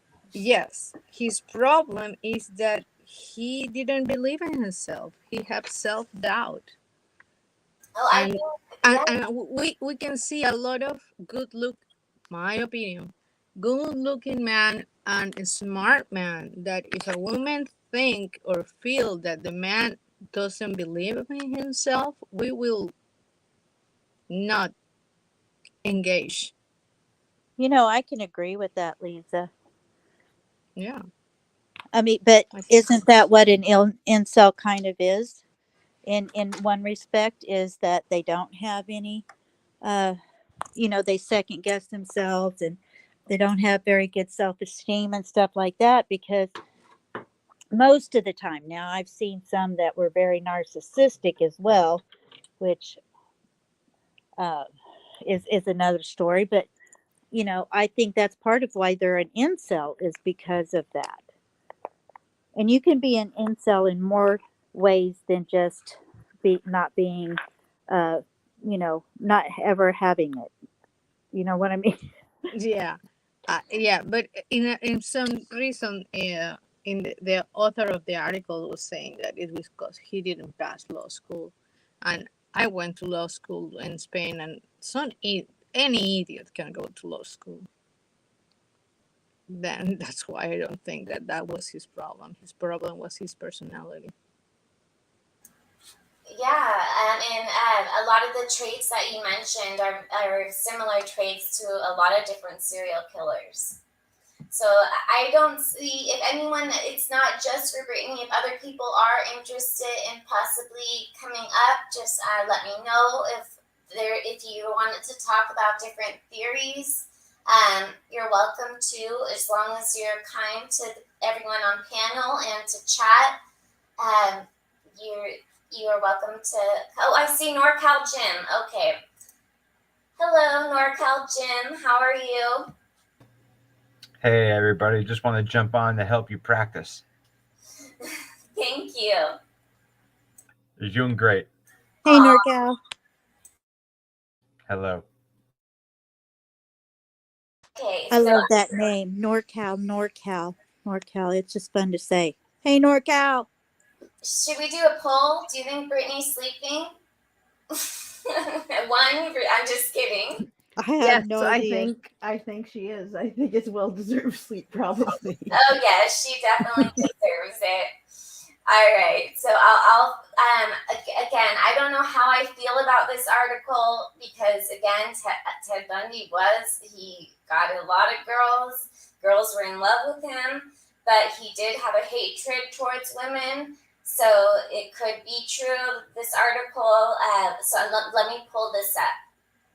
Valerie, Yes. Amanda says when you let somebody up to be sure to check their face first. Just in case. I know I'm weird. I don't want anyone flashing the audience. I'll feel horrible if that happens. Yeah, that's a great idea. Let everyone show their face, and then they can go off screen. That's smart for now until you kind of get a feel for people. Okay. All right. Can you guys see my screen? Yes, hon. Yes. Okay. So again, I'm not sure what I think about this. I looked up today how many serial killers are insults, and it said Ted Bundy was the first insult. The infamous serial killer tells us a lot about toxic masculinity today. And I won't read everything, but I'll just go over some of it. One of Ted Bundy's own defense attorneys described him as the very definition of heartless evil. But let's be honest, Bundy wasn't evil. He was evil towards women. All of his victims were women. And again, assuming Ethan wasn't the target, I know a lot of people have different views on that. Ethan didn't live there, so that would have made it just if Ethan wasn't there, it would have just been women that were killed. So that does go along with this, and they all were. I don't really like bringing looks into it, but they all were very beautiful girls. It says this is just talking about his disdain. He had like this is going on about the series, so I don't really want to go too much into the series. It says about his first girlfriend dumped him because he wasn't successful enough. Plus, he didn't get into the law schools that he had chosen. Bundy spent most of his life compensating for his shortcomings by lying, manipulating, and constantly bragging about himself. He displayed the same mix of narcissism and psychopathy that psychologists now find in business leaders and politicians. Rejection didn't create Ted Bundy, but it did shape him into the kind of killer he became, one that exclusively targeted women, one who heard a voice in his head which said bad things about him. It's no accident that violent insult groups worship Bundy. They used his photo for their avatars. They praised him for killing so many women. To them, Bundy used his handsome trad looks as a weapon against shallow girls and then punished them for it. An incel isn't just an adult male virgin. Many men who identify as incels blame women for their problems. They idolize violence towards the opposite sex as a form of retribution for rejecting them. And Bundy did what many incels dream about, talk about, and even managed to carry out. So that's just a little about that. So what do you guys think? Do you think it's possible? I'm not sure if I'm going to read any more about that. But do you think that it's possible that Ted Bundy was an incel? I do, and I'll tell you the reason why. An incel, it's not so much about sex or anything. It's about how they feel towards people as well. Um, Ted Bundy, his mom, he grew up thinking that his mother was his sister. And it's not validated, but um, his grandfather could have been his father. That's speculation. And he grew up living with his grandparents, which, to be honest with you, wasn't all roses and cream like he makes it. It was very hard. And then his sister got married, and her and her husband adopted Ted. So now his sister is now his mother, which he didn't know that she was actually his mother, but he thought he was her sister. You know what I mean? So when he got into school, he started researching some backgrounds of his family and everything. And that's when he found out that his sister was actually his mother, which bred a hatred in him that had already, I think, manifested when he was earlier because, he was, he did have some psychopathy and definitely narcissistic, but he didn't, at the same time, he didn't have a lot of confidence in himself in a lot of respects. And that alone can be it can be hard for them to, because these people are so good at separating. And I had trouble with this earlier, uh, compartmentalizing one side of their life with another side of their life. And he okay, so he was in college and he started dating this girl, and they were supposed to get engaged and all of this, and she dropped him because he wasn't successful enough. Ergo, here is also feeding to him being an incel in his mind. Um, so she broke up with him. He moved, started going to another college, met another lady that had at least one child, and stayed with her for a really long time. Well, while he was staying with her, living with her, they didn't get married. But he also went back to the college where the first girl was. And this time he wooed her and all of that. And then they were supposed to get engaged, and he left her because he was just narcissistic enough to be able to say, hey, you didn't leave me this time. I am successful enough. I'm leaving you and walking away. But he had a lot of anger and resentment over his childhood. And it it played a lot into how he treated his victims, because they did look like, the women in his life that he despised. And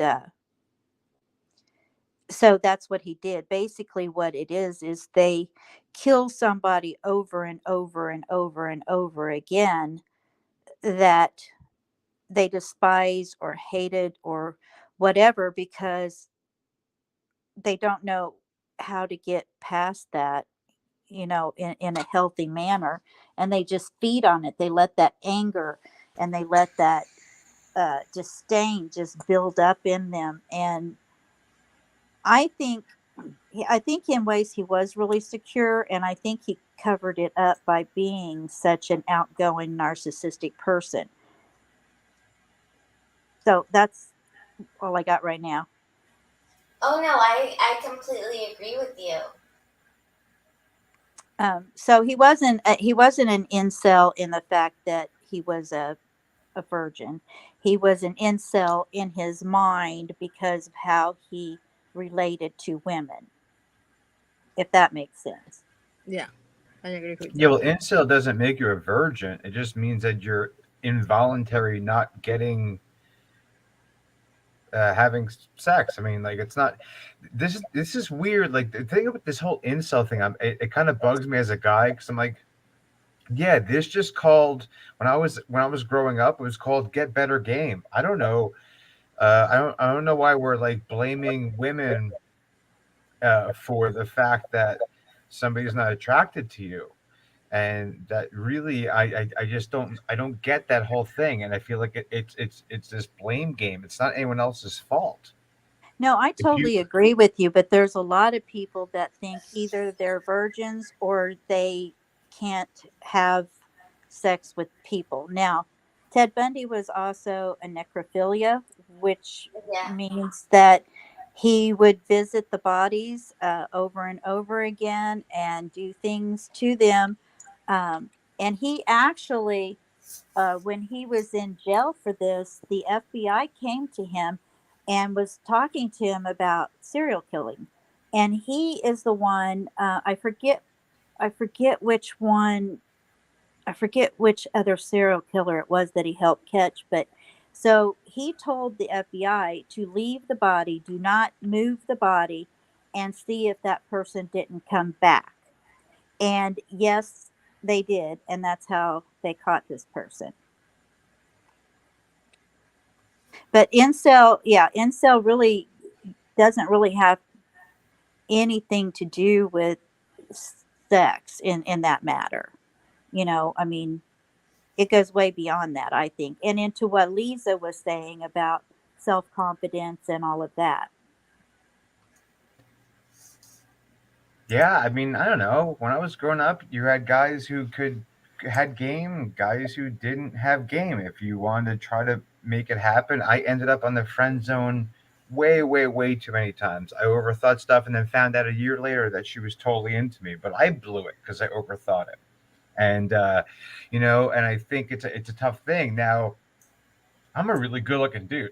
I'm just joking. But like, you know, but some people, You're maybe they come gorgeous. off as a little awkward, and it's difficult for them, especially we get into this atmosphere of where it is about how you look, and you might find your little crew and you're comfortable with them and you have your little house parties, but at the same time you're watching these other people walk around and the light always seems to be shining on them, if you know what I mean. And so it's not necessarily incel, it's just this has become like it's like Q-tip cotton swab, I think, at this point when it comes to incel. It's that just these guys that can't, they, they don't have game, and I think at some point they start to become angry. And if you can't be angry at yourself, you're going to lash out. So you need to be angry at someone else. So is it somebody else's fault? And we're also raising a generation of people always think it's somebody else's fault for Yeah, everything. and I think it doesn't matter if the person has had, as I don't know what I can say on here or not, but if they have slept with people a few times, I think if something gets in the way of what they want, then it's a problem. It's what they believe that they're entitled to or what she's entitled to. They'll destroy whatever stands in the way. They'll even destroy the thing they claim they want the most. And they'll keep destroying anything that resembles what they wanted or what resisted them. Right, So, yeah. because that validates what they're feeling. You're Yeah, so exactly right. yeah, blame, hate, and destruction. And in Bundy's case, his motive was possession. He wanted to Yes. possess. Then I'm thinking, what could be the motive of this murderer? He didn't possess anybody. Did he relieve himself? We don't know.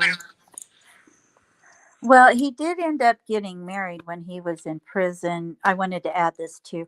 He did end up marrying when he was in prison, and he did have a daughter by that woman. Because yeah, I mean, women just loved loved him, but that's not how he saw. Okay, so I'm going to say what kind of has been in the forefront, but as far as what the women thought, but none of this Ted really thought himself. Women loved him. He was a genius.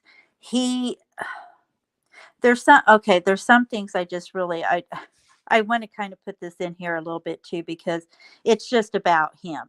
So what happened was he was in school to be a lawyer, right? And then when it came time for his trial, he wanted to defend himself. So they let him go to a library in the prison and do all his research and everything. He escaped while he was doing that. He went out a window. One of them had left a window open. He went out a window. There was another time he escaped from a prison. He climbed through a hole and he walked right out of prison. And both of those times he did kill people. I just interject that. But he was very brilliant and very intelligent. And he was able to, and this makes me mad. It makes me furious because he was able to stand just a few feet away from the victims, because there was 2 or 3 that got away from him, and he was able to stand at the victim's family and all of this and ask them questions. And I just find that truly disgusting that he was able to do that. And he just he was brilliant, and he did help. He did, like I said, he did get to talk to these women and everything. And he he never, I don't know if he ever saw himself as intelligent. I think he did, to be honest with you. But as far as these women that just fell in love with him and all of this, I don't think he really saw that in himself any more than it's something that he could use to make that person a victim, whether it's making them feel bad about themselves, like he did with his first girlfriend, major girlfriend, and all of that. But Yeah, so he's a little different here. That's the thing, is that, I mean, I appreciate the history lesson, because it helps when you think about these new instances. But I don't think we're dealing with someone who is as complex and has much time. I think really here with someone who is at early 20s nowadays. That's different than early 20s 30 years ago, in I many agree. different ways. I agree.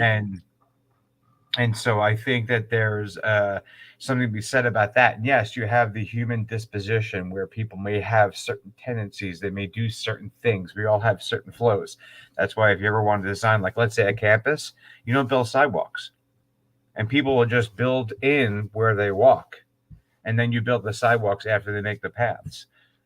So, humans work a certain way. I mean, we're not much better than cattle. And so, looking at the past is always the best way to see the future, but also realizing someone at this age, I don't think has the mental capacity to go back and study these people from the past at such depth, to where they would like try to replicate or whatever. I think that it would be very boring very quick. And of course, if we ever find those crazy manifestos or whatever may happen, but I think it's a little, I don't know. I'm not quite there. Well, I'm not saying he's like Ted Bundy. I'm just saying that each of them have their own things that causes them to do this, whether it's not having self-confidence in a girl, that he just thought he had a relationship because he watched her from afar, and in his head he had a relationship with her, voyeurism or whatever. And I'm not even saying this guy is a serial killer. He's a mass murderer right now, yeah. But I think he would be if given the chance. I think he could become a serial killer. But we don't know if it was his first time or not. We have no idea. And it was like, Ted Bundy denied it for over a decade. And then he came out with the fact that he had unalived 30 or more women. And when he was walking to the electric chair, he had exhausted his last oh my God. Appeal? Yes, thank you. He had exhausted his last appeal. And so what he had been doing little by little is he was like turning women's names over to try to postpone things. So as he was walking to the electric chair, he was throwing women's names out left and right, trying to postpone that as well. And I'm not saying that this person is a serial killer, but it is the right age to start developing the psychopathy of that mentality. Absolutely, but the technology is completely different from back then, and that's the thing where you're not going to throw names as you're walking down because they already have the names by the time you get there. You know, if you're stupid enough to have your phone on you or whatever the hell, criminals are not the smartest people. That's why they're criminals, and you know, so I think it's so much different today, is where it was much more of a sleuthing game, like, you know, take the microscope out type of crap and get fingerprints off of a wine glass. And now it's much more, you know, advanced and moves much faster, which I think is fantastic, because I think that's what hopefully brings a resolve to it, because I don't want this to go on for 5 years. I thought Yeah, I this would agree. be 5 days. I mean, this is crazy. I agree with that. So Val or Lisa, what do you think about what I've said? Oh, I was actually gonna. I had I think it's Michaela. Her comment highlighted. I just because she put if it was a SK, I think they would have struck again to taunt law enforcement. I actually think they wouldn't have yet because I think it's too. I think it's too soon. Even though, like, I know like Jeffrey Dahmer in the beginning, his killings were far apart, but at the end, they ended up being so close together. They were like within days apart, but that wasn't until like the end. So Right. yeah, so I don't think that he right now, since everyone's eyes are they're side eyeing each other, I don't think he would strike so soon. Right. And also people are like, you know, I don't think that this person would take on four people at once. All right. And I think you could get in a situation where, let's say, he gets so worked up over watching whomever his target was, and he just couldn't take it anymore. It didn't matter that there were all these people in the house. It just couldn't take it anymore. Let's say it was Kaylee and she was getting ready to leave, right? So it could be seen as his last chance that he'd have to do this to her, right? And then the bloodlust just kicks in, and then possibly, or he just ends up having to unalive people to get out of there. And that's why the two in the basement were unharmed. But you talk about Danny Rawlings. That's kind of what happened with him. His very first one, he killed three people. This is only one more than that. And so it does happen that sometimes on their first time, they just go head in for whatever reason they have and just hope that they get out of it all right in their brain, you know? Yeah, so I'll play the two things on the insole, like they're really short, and then I'll play there's two interviews from Kaylee's father, and then whatever chat kind of wants to go over and what you guys want to go over, and then I may end it, we'll see. But yeah, I'll show, it's really two short videos. And then I have to see if I can find the video from Zana's mom that she spoke tonight. So I have to find that real quick. Okay, sounds good, hun. Perfect. So do you need a minute or two while you're doing that? I think I'm good. I have these two lined up. Just let me know if you can hear it. There's growing suspicion that the killer of the four Is it way too loud? No. Okay. University of Idaho students might be an incel. They see the whole world through the lens of misogyny. Nancy Grace, host of the podcast Crime Stories, says the killer may have been rejected by one of the slain women. Incels are very, very dangerous. We know these girls were in sorority.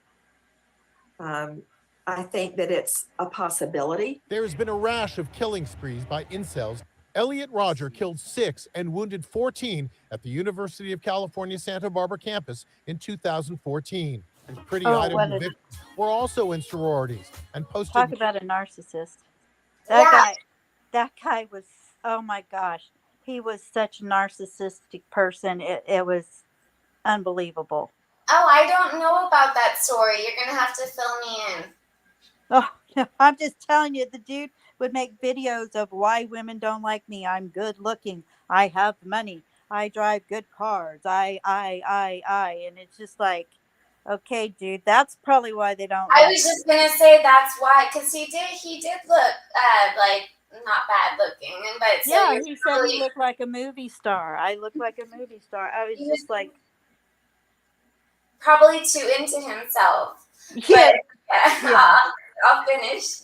Rambunctious videos of life in their party house. If you look at the online presence of incels in this country, they are very, very negative and hate-filled toward beautiful women in particular. I spoke with Idaho State Police Communications Director Aaron Snell. Does an incel fit into the potential profile of this killer? We are not speculating on that at this point in time. When it comes available and when it's appropriate, we will release that information. Meanwhile, Steve Consalvis, father of slain Kaylee Consalvis, expressed frustration with the investigation on GMA today. You can't imagine sending your girl to college and then they come back in a, in an urn. Okay, so I'll play the other one. It's just another. It's real short. All right, let's turn to James Fitzgerald. He's a retired FBI criminal profiler and forensic linguist who worked on high-profile cases, including finding the Unabomber. He's also the author of A Journey to the Center of the Mind. James, we couldn't have a better, more experienced guest for this story, this very tragic story. What are your instincts telling you about this case? My instincts are telling me that after almost 2 weeks of this investigation being undertaken by the police, the victimology so far, that is the backgrounds of the individual victims, Madison, Ethan, Kaylee, and Zana, have not brought about any fruitful investigative leads for them. And that's bothersome because automatically you were thinking of an ex-boyfriend or someone that maybe Ethan had a fight with or something like that. But apparently that inner circle has been resolved, or at least no further investigations are involving that. So now the police investigators have to go into the outer perimeter of this investigation. Look at pizza delivery people, look at Uber drivers, things like that. So, but that's only if it's a personal connection to this crime. I'm leaning in that direction at this point, but boy, after 2 weeks, you think some lead would have come up. I'm not ruling out the incel factor, that is involuntary celibacy, and that is kind of a subculture within our country of mostly younger men who feel they're not dating the kind of women they would like to date. And while most of them, the vast majority, are not violent, some do have violent ideation, and they do want to carry out threats and actually take actions against people. Is it possible they saw the young women here as Stacy's, that's the nickname for attractive women, or the young man Ethan as a Chad? That's something that I know the profilers and behaviorists are looking into, all the online footprints of those type people. Or could it be a sexual sadist who travels the country and does some of these things elsewhere, including the one in Oregon that we talked about? These are some of the factors that the investigators right now, Rachel, are looking at. So what is the profile for somebody who... I just wanted to mention that he mentioned the Oregon killings there. Kills in this manner? Well, I'm certainly leaning towards an adult male.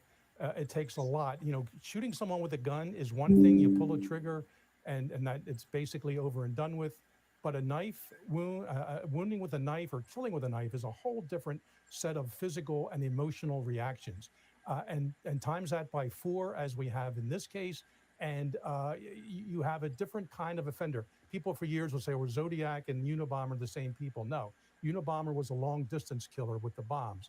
Zodiac was up close and personal with knives and some weapons, two different people. So this person, this offender, has a violent ideation about him. And although the crime itself is not that sophisticated, the four corners of the crime itself, let's face it, he used one of the oldest weapons available after a rock and a club that is a sharp or slashing type of instrument. But now, but how he got into the scene, how he perhaps a pre-offense behavior was how he explored perhaps the interior of the apartment or had schematics about it or actually was in there other times. And of course, the post-offense behavior, getting away with this crime. He apparently left no fingerprints behind, no blood on his part, and no DNA. And there's some sophistication before and after the crime, even if the violent crime itself lacks some of that therein. That's interesting to hear that there.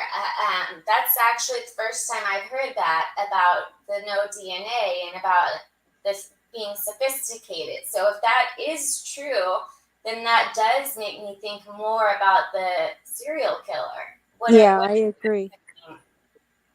Yeah, and I mean, as far as collecting information on these people, it's as easy as watching Dexter.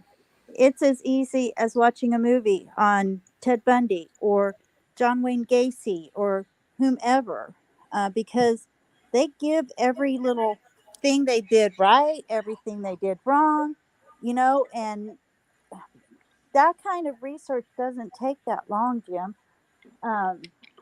to me. And I think if it's somebody that, I mean, we know that there are times that people will try to be a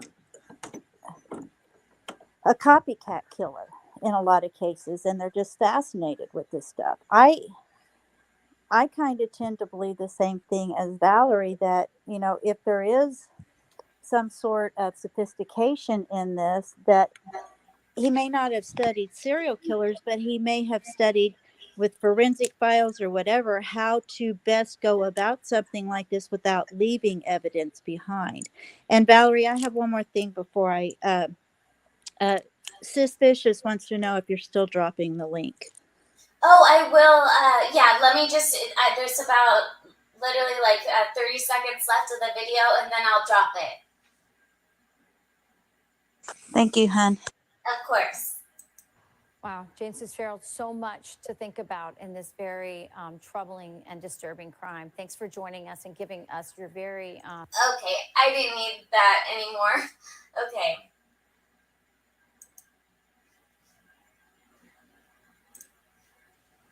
I'm sorry, did he say that it was no DNA? Yes, he said that. How he knows that? How could they, well, 23andMe was there. Maybe they got it processed faster than normal. That's just an awful lot of prints and DNA to go through from all the parties and everything they've had there. DNA studies take a while, even if the FBI rushed it, but it's not his position to say that it's not. I don't know. Right, no, I know what you're saying, Lisa. I agree.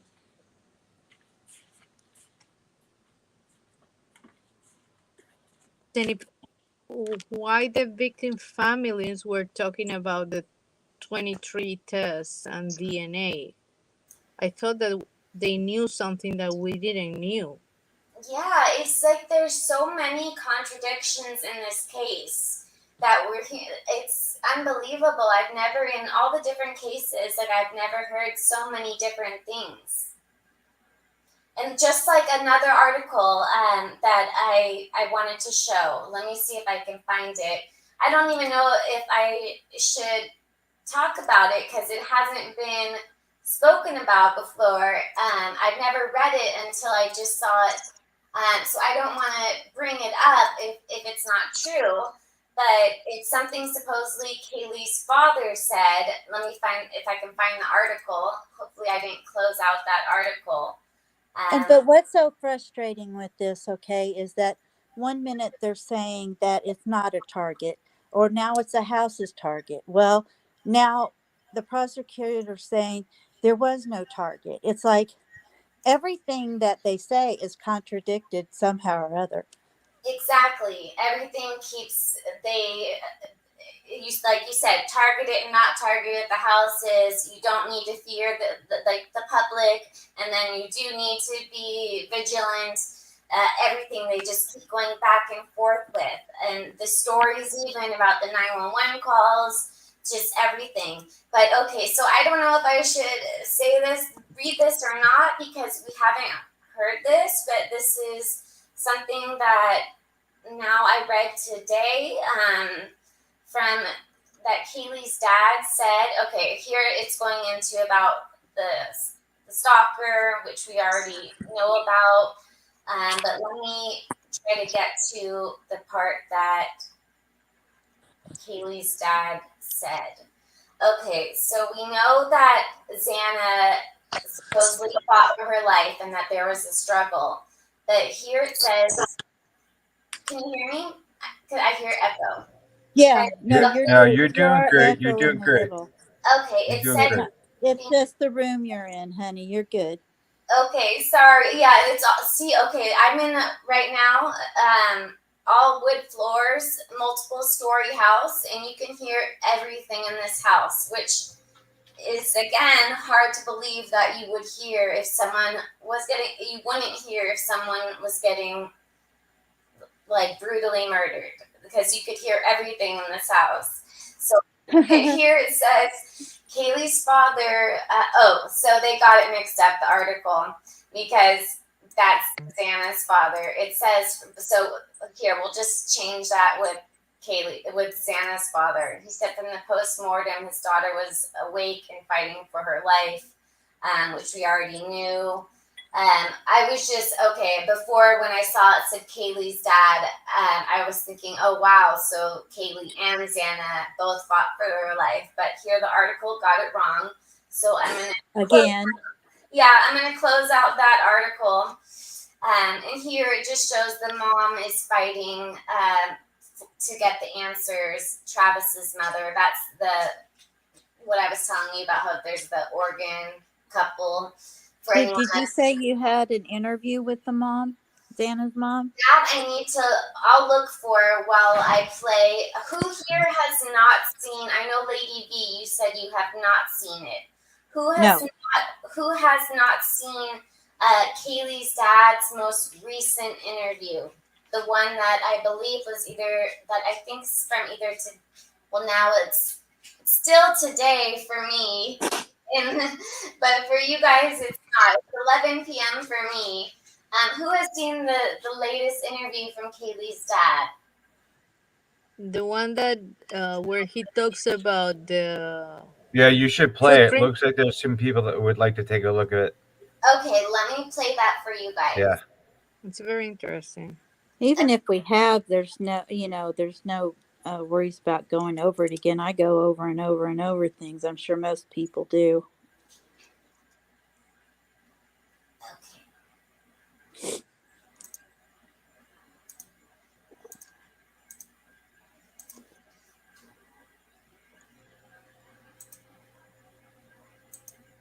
Nice. Doing good. I know. I feel like we're like letting our little child learn to walk. I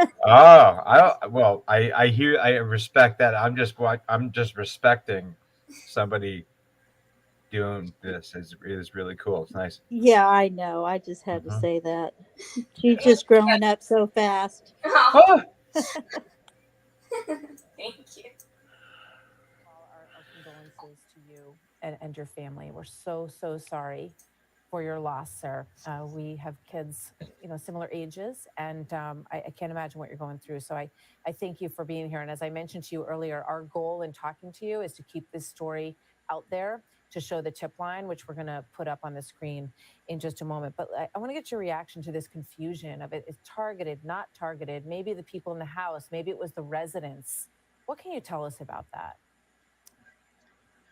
I don't like it one bit. I know these statements take like hours and multiple individuals to review. It's not like this was something said on the side of the street within the first 5 hours of the case. And these guys are professionals. They sat in a room and this is what they came out with. And they keep coming out with statements that create more questions than the answer. And then that creates a pressure. And that's why I'm feeling like there's so many people coming and looking for answers. And I'm one of them. The things that you said last night about the two of them having fallen asleep in the same. Just seeing if I can make it any louder.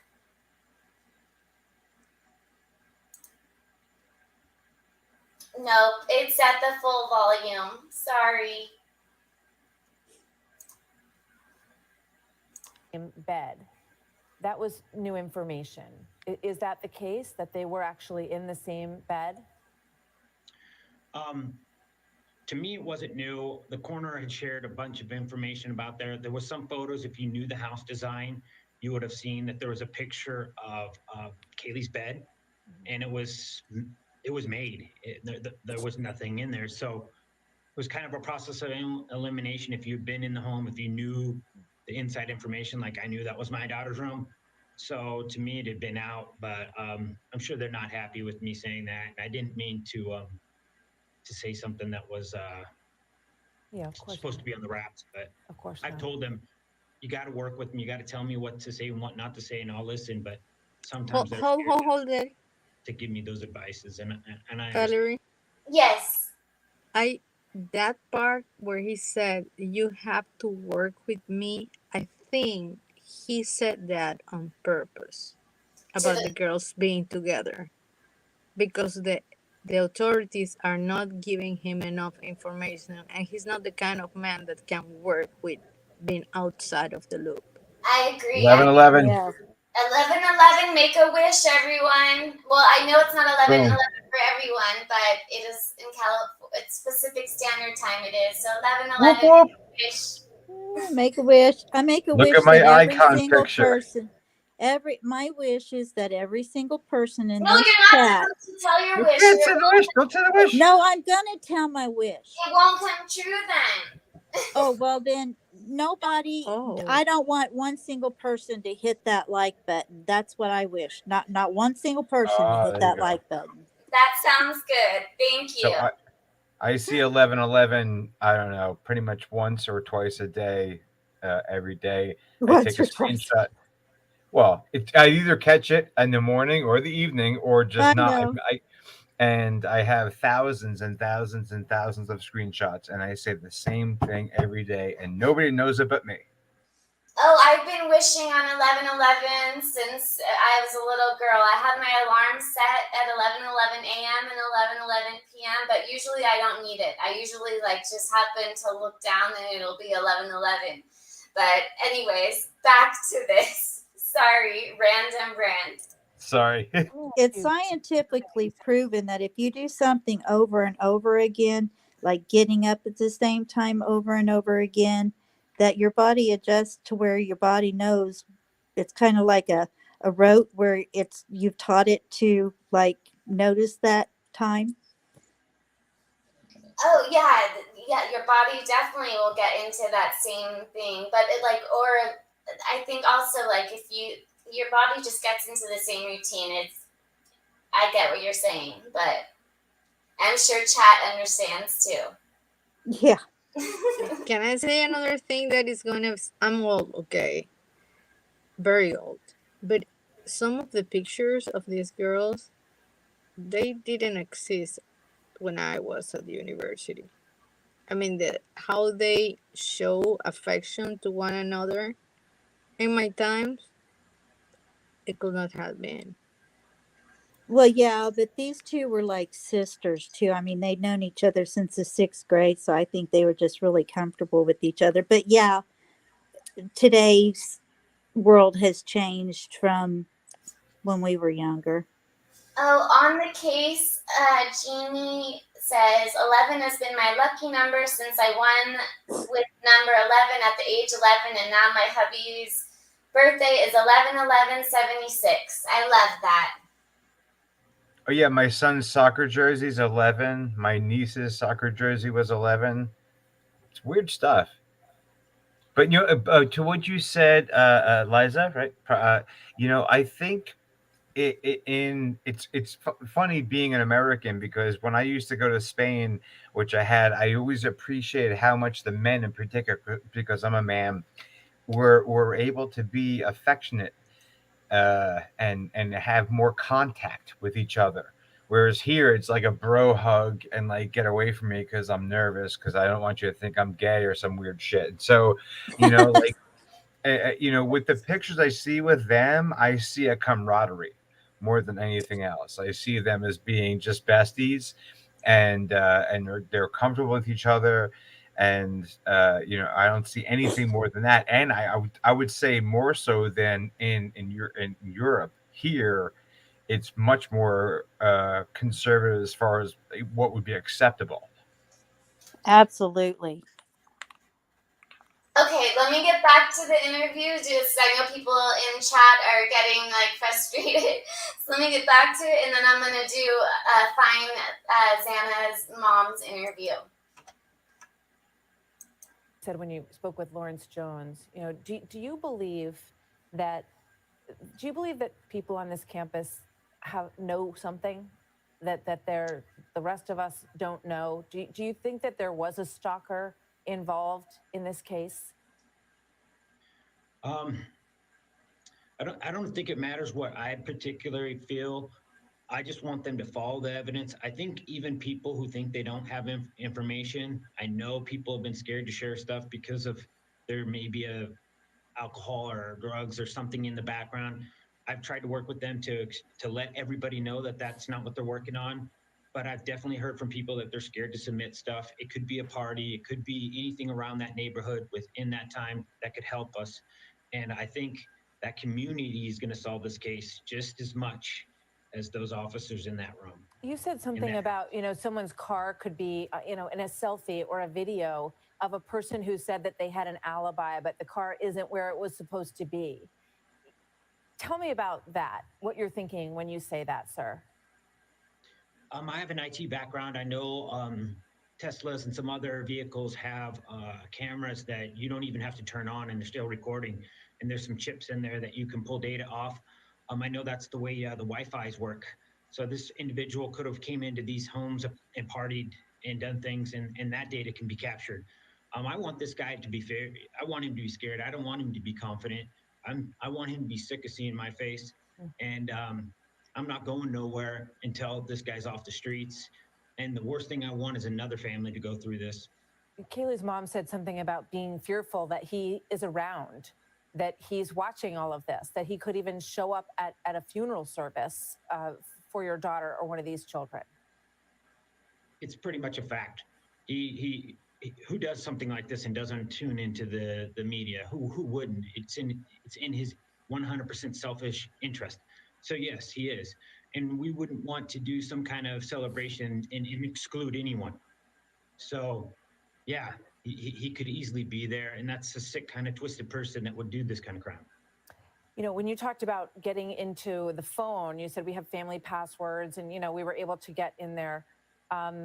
Is there anything that you can share with us about what you learned there or people she was communicating with? We know there was a back and forth between she and her on and off boyfriend through the course of the night. There was a little there was some information. We were able to get that to the police officers. I think it definitely helped them. I know the behavior footprint afterwards, it did definitely get some more things in the works. But I'm a historical fact person. I can help them know my daughters and Maddie from past. But going forward, I'm going to be less and less relevant. Do you believe that your daughter was the target, or do you have any reason to think that that she was over someone else, or that someone else was? I do have some inkling that there was some behavior difference. I call them a footprint. When you commit a crime, you do different behaviors. I've asked permission to give any of that out, and they told me no, it would not be beneficial. So I've held back on that, and I tried to keep my word. I'm sorry, behavior of her or someone she knew? Behavior of the victims. All right, Steve, I appreciate All right, so what did you guys think about that?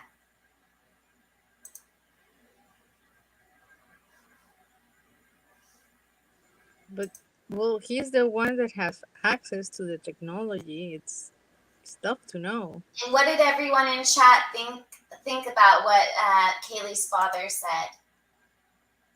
Do you think that he knows who did this? That he has an idea, possibly? I think he may have a gut feeling. I think well, I don't know. Sometimes, law enforcement in this day and age, especially with all of the media outlets and YouTube and people pretending to be press and all of this business, that they have to hold a lot more back than we would like. But I think if nothing else, I think her father knows a hell of a lot more than what he is even saying. Noah said he didn't know they were in the same bed, and that also, I think, makes it even like crazier. We were even on Brittany's channel. We had speculated that before. I remember Lady B. We were saying how we thought that the killer did that. Since they were best friends, they probably did sleep in the same bed that night. But that just shows like how like the killer was able, because Ethan and Zana, they were in the same bed, and then Maddie and Kaylee were in the same bed. So if it was one killer, that's just crazy that he was able, with two people in one bed and two people in another bed, to be able to overpower both of them, all four. Well, it depends on that depends, honey, on whether or not either of the girls woke up. I mean, if they didn't and he was able to cut them in a way that they couldn't make a sound. Trigger warning. Yes, I'm trying to be careful. That if he was able to do that without them making a sound, then it wouldn't be near as hard. But I don't know that I believe that, because I think Ethan got out of bed when he heard something, and I think that might be, if they weren't targeted, if Ethan and Zana were not, or one of them was not a target, then which I personally, I go back and forth. I don't know. Anyway, I think he heard something, got up out of bed, and then he was attacked. And then Xana, of course, was right there, and so she was attacked. But it just depends on how the first two girls were gone, in my opinion.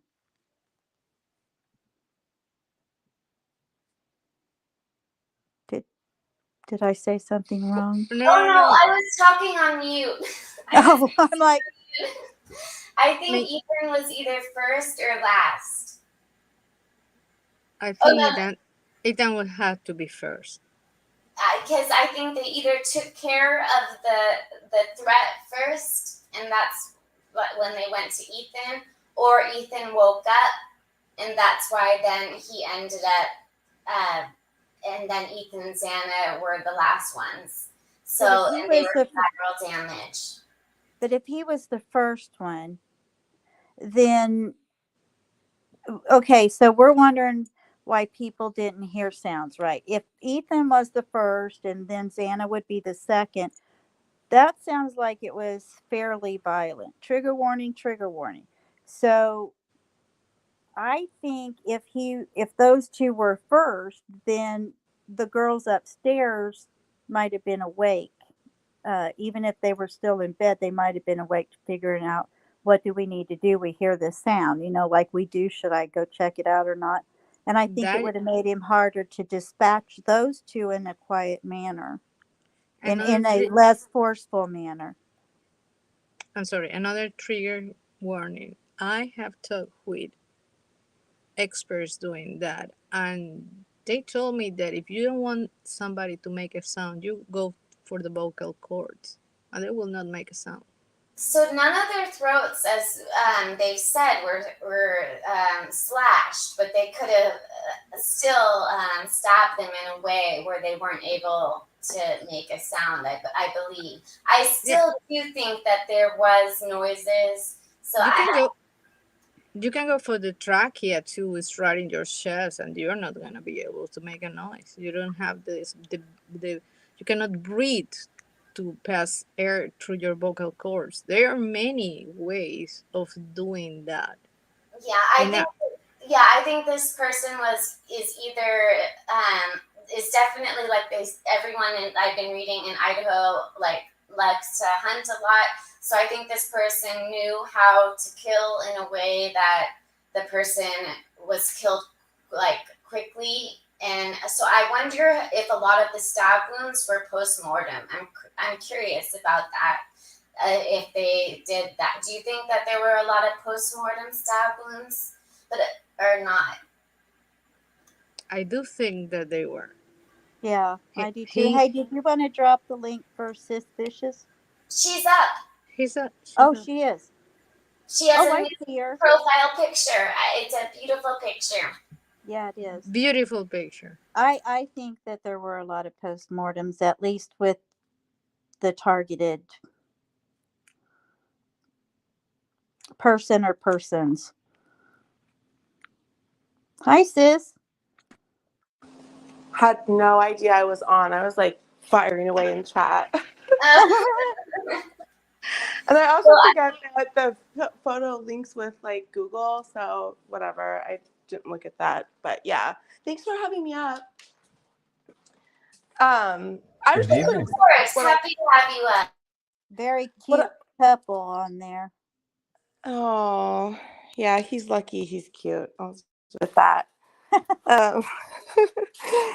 Aren't they all? So this is, I don't mean to be like a grotesque or whatever, but if I'm on a completely different level and I heard erroneous screaming from my roommate / couple, I would think sex, especially if it's 3-4 o'clock in the morning. And so unless I heard something like super crazy, I still don't think, I don't know. I don't think I would bust in, and it's not like I would immediately call 911. I would probably be sitting there wondering, like, what's going on? Like, do I interfere? Like, I might send her a text. Like, is everything okay? You know what I mean? Like, I don't know what I would do in that position. But if I heard screaming or something like that, I wouldn't think torture, emergency, murder. You get what I'm saying? Yeah, that's why I was saying, that they could have been up there in bed. What did we do? What was that sound? Like we do when we kind of get awakened out of sleep. You're like, okay, trying to figure out what that noise was or whatever. So, my whole point to that was that if that was the case, then I think it would have taken a little bit more energy to dispatch the two girls than if they stayed asleep. But since we don't know who the target or targets were or the house, we have no way of really knowing. I just can't shake feeling like the ones that had, and it's so crazy because you try to imagine like what would happen. I feel like, if we think of someone being killed in their sleep or like killed in their bed, there's nothing to say they didn't wake up in the middle of that attack. So because someone had defensive wounds doesn't necessarily mean they were wide awake when the attack happened. You could be completely asleep and still wake up to defend yourself after the first wound or two occurred. Definitely. But I just can't shake feeling like the ones with the defensive wounds that we know about, someone else being up out of the bed, out of the room, I just keep getting the feeling like they weren't killed first, because I just feel like there was a lot more going on in that room for them to be aware. And maybe it's just the way it transpired. I don't know. In which but room? I feel like maybe they heard something, were on alert. And which room, honey, were you talking about? I'm sorry. What? Which room did you say Which room did you say?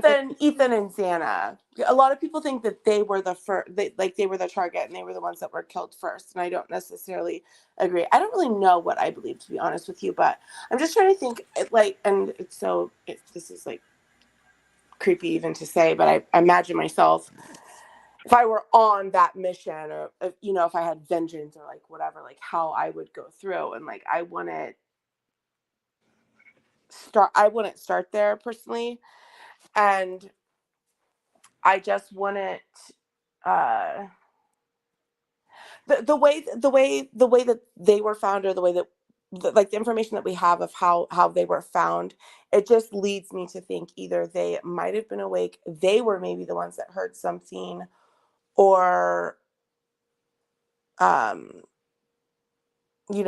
were killed last. That's just what I think. A lot of people disagree with that, whatever, I don't care. But well, I understand your military point of view when it comes to going in and doing things quickly, and what the reasoning behind what you're saying is true. I totally understand that. Well, I don't really think that, though. That's what when we were talking about the knife and stuff, I was like trying to imagine if that were the case, like from a military perspective, like how you would go in there. But I don't get that sense from this crime. I think the killer enjoyed it. I don't think it was. Oh yeah. I mean, there might have been like some anger, like jealousy or vengeance, but he was enjoying himself. And I think that's why it was so sloppy, because again, if you're just killing someone out of anger, yeah, it's going to be violent. Yeah, it's going to be a mess. But the extreme way he just went so above and beyond with every single victim, I just feel like he enjoyed it. And I've been saying this from day one. It feels like a thrill kill. And I even, because people were arguing the crime of passion, and I said, I'm not saying that it wasn't perhaps for one of the victims, but the rest of it, I feel, was a thrill. Oh yeah, I totally agree with you on that. I think if this was his first time, it's like I was saying earlier, if this was his first time, okay, and he went in there after somebody he'd been stalking or whatever, like let's say he is a serial killer, if he targeted somebody or two girls or whatever, and he went in there to do that, and then after the first one, I think he just absolutely enjoyed it and just had himself a blast in his mind. I mean, I think the bloodlust took a hold of him. And if they don't catch this person, I wouldn't be surprised if he's not already, that he would do it again. People in chat really want to hear Zana's mom's interview. So, and I think Sis fell off. Yeah, I was like, what happened to Sis? So let me put the StreamYard link back in, and then I'm gonna also play that for everyone. Am I talking too much, Val? Not at all. Not at all. I just saw people were like, play the interview. It was supposed to be 30 minutes ago. So let me just get that. I'm sorry, guys. We get on our tangents and just run with it. Okay. But I love you all. Okay. Here it is. Okay, so just put a 1 in chat. And also on panel, let me know if you can hear it. Cara Denise Northington. Did you hear that? Yes, hon. Okay, thank you. Is on the phone with me now. Cara, can you hear me okay? Yes, I can. Can I just ask you off the bat how you are getting by in this terribly sorrowful time? Not very easily. Not good. Wait, I'm not sure what that... Brittany's calling me. I'm going to decline it. That's cute. Sorry, everyone. I'm going to message her and tell her we're still live. Oh my gosh. Okay, I got to get back to this. I'm restarting it. Hopefully she doesn't... Let me close Facebook. That's okay. too funny. You know, Mama Bear's trying to find out if you're doing okay. She can join just like all the rest of us, you know. I know, right? Oh, What the hell? it's a horrible spot for me to pause it at. Kara Denise Northington is on the phone with me now. Kara, can you hear me okay? Yes, I can. Can I just ask you off the bat how you are getting by in this terribly sorrowful time? Not very easily. Not good. I mean, I don't know what to say to that.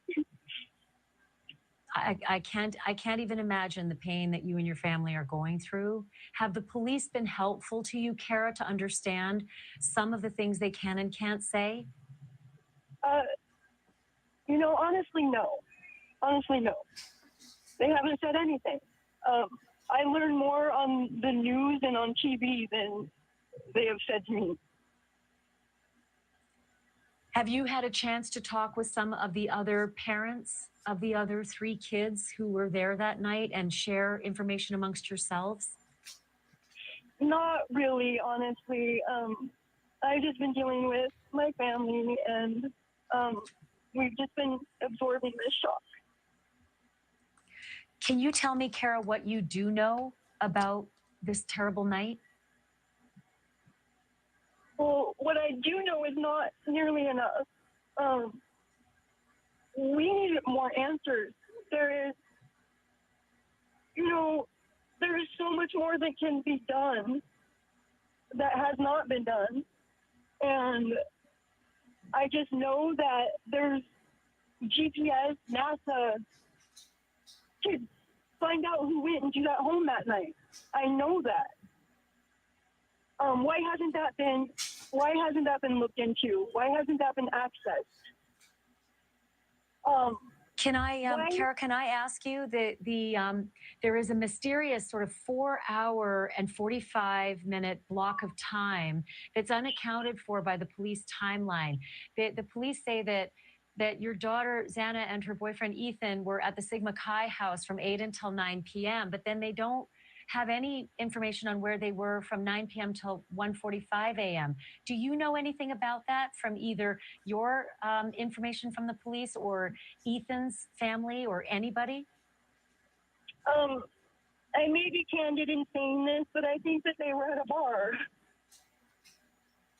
And where do you get that information from? Did someone tell you that they'd gone from the Sigma Chi house to a bar before they ended up home? That's what their father conveyed to me, that he thought that they were at the bar at that night. So, yeah, I mean, that's what college kids do on the weekends. So.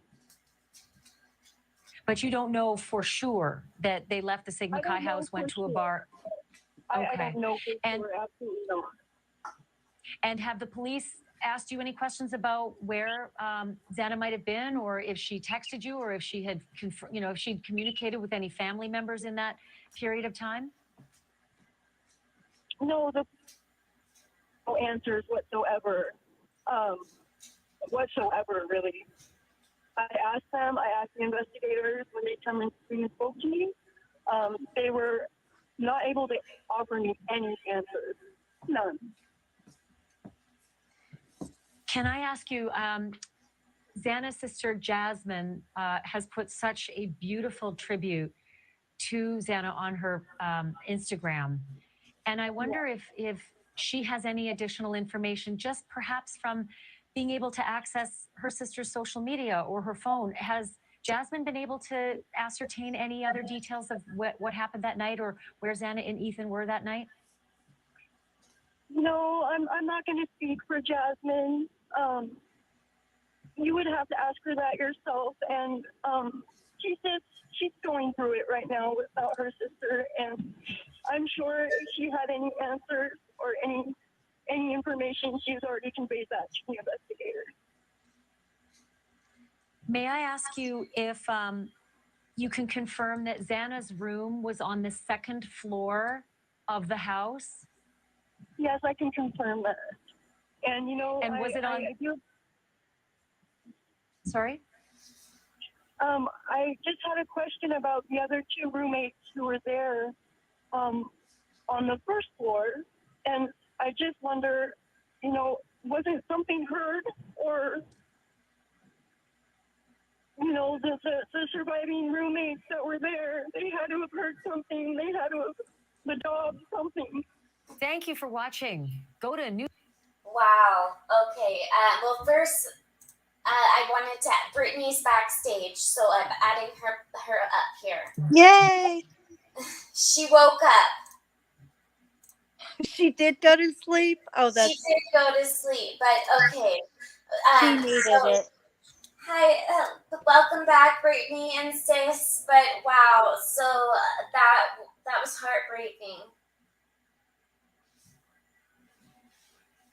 But so she believes that the surviving roommates heard something. Was that Zana's mom? Yeah, that was Zana's mom, her first interview. Oh my God. Okay, you know the tattoos that the roommates got? Yep. I didn't know this, but Maddie has those. She had those tattoos. It was the angel wings. With all of those initials? No, just the wings. Oh, okay. Oh, wow. But I only caught half of that. I gotta go back and listen to her interview. I mean, if anyone wants, I could play again if you want. It's 5 minutes long, but it's whatever chat wants me to do. No, Brittany could listen back in 1.5 times to catch up like we all do. Yeah, y'all can update me on the highlights and I'll go watch it by myself later.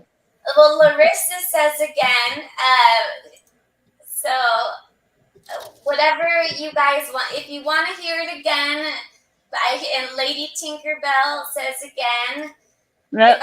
if I see one more again, oh, I see again. Okay. No, it really says that it's 5 minutes and 15 seconds. Y'all know I watch stuff over and over and over again, so. Okay, Yeah. everyone's saying again. Okay, I'm playing it. I Hey. swear it says 5 minutes and 15. I thought it was longer too, but it says 5 minutes and 15 seconds. But okay, all right. Yeah. Hey, I will say, if nothing else, as a mother, that was absolutely gut wrenching to Yeah, I listen agree. to. That Now, was God. you don't think they cut her off that quickly, do you? It's like, okay, goodbye. I mean, that 5 minutes. sounds No, weird to me. I think that was bad editing. They wanted that part. They wanted the woman sounded like that. They're the news. They wanted that, and then they did their bad editing and said, "No." Yeah, I think they did too. I I'm think like, they yeah. do that too to like boost ratings for the actual show itself. They'll play those Exactly. clips that are like super like captivating. But I was just saying just the sound in her voice and just oh my God. Yeah. I think Gut 5 wrenching. minutes for an interview for mainstream media and actual network TV. That's a long time for an interview. When it's like, Okay, I was just wondering. But she gives us clues. She tells us where Zana and Ethan was, and then the father. It seems like when parents are very mad and don't see any movement from FBI or else, they will tell the press.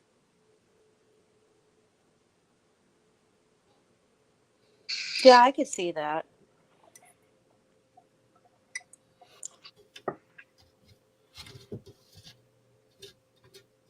I can see it, but I'm not sure that is the right thing to do for your child. I agree with Brian. Like, it's never sat well. I get the sleuthers being sleuths. Don't get me wrong. We all dig. But I never understood, like, the target towards Xana's mom. Like, she's going through enough. You know what I mean? What I What possibly target? missed something, but who's targeting her mom and who Not that there was would a do target in her mama, but for a while, people were focusing on her mama and wanting to dig up on her arrest records Oh and yeah.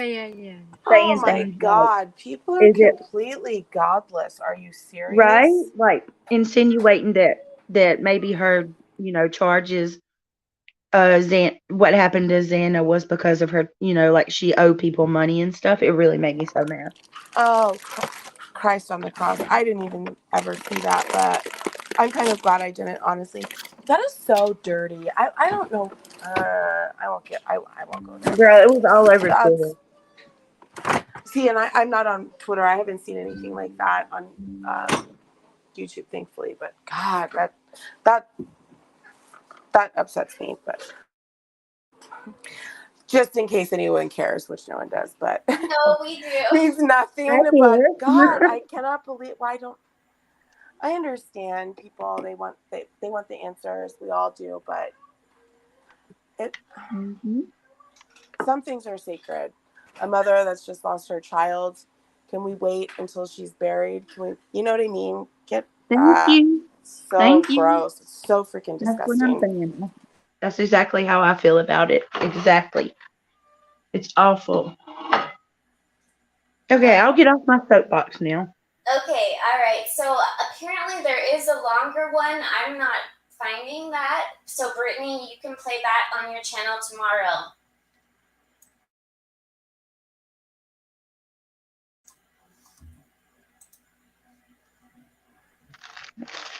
There's a longer one than 5 minutes? I looked on YouTube. You guys can see if you can find it. I'm not finding anything, but people in chat have said that there's a longer one. Okay. If you see it, you're welcome to send it. But here, let me play Yeah, I'd be interested in that too because I haven't seen that. If anyone has it, drop the link. I'd love to see it too. Thank you. Is on the phone with me now. Kara, can you hear me okay? Yes, I can. Can I just ask you off the bat how you are getting by in this terribly sorrowful time? Not very easily, not good. I mean, I don't know what to say to that. I can't even imagine the pain that you and your family are going through. Have the police been helpful to you, Kara, to understand some of the things they can and can't say? Honestly, no. Honestly, no. They haven't said anything. I learn more on the news and on TV than they have said to me. Have you had a chance to talk with some of the other parents of the other 3 kids who were there that night and share information amongst yourselves? Not really, honestly. I've just been dealing with my family, and we've just been absorbing this shock. Can you tell me, Kara, what you do know about this terrible night? Well, what I do know is not nearly enough. We need more answers. There is so much more that can be done that has not been done. And I just know that there's GPS, NASA, to find out who went into that home that night. I know that. Why hasn't that been looked into? Why hasn't that been accessed? Kara, can I ask you there is a mysterious sort of 4-hour and 45-minute block of time that's unaccounted for by the police timeline. The police say that your daughter Zana and her boyfriend Ethan were at the Sigma Chi house from 8 until 9 p.m., but then they don't have any information on where they were from 9 p.m. till 1:45 a.m. Do you know anything about that from either your information from the police or Ethan's family or anybody? I may be candid in saying this, but I think that they were at a bar.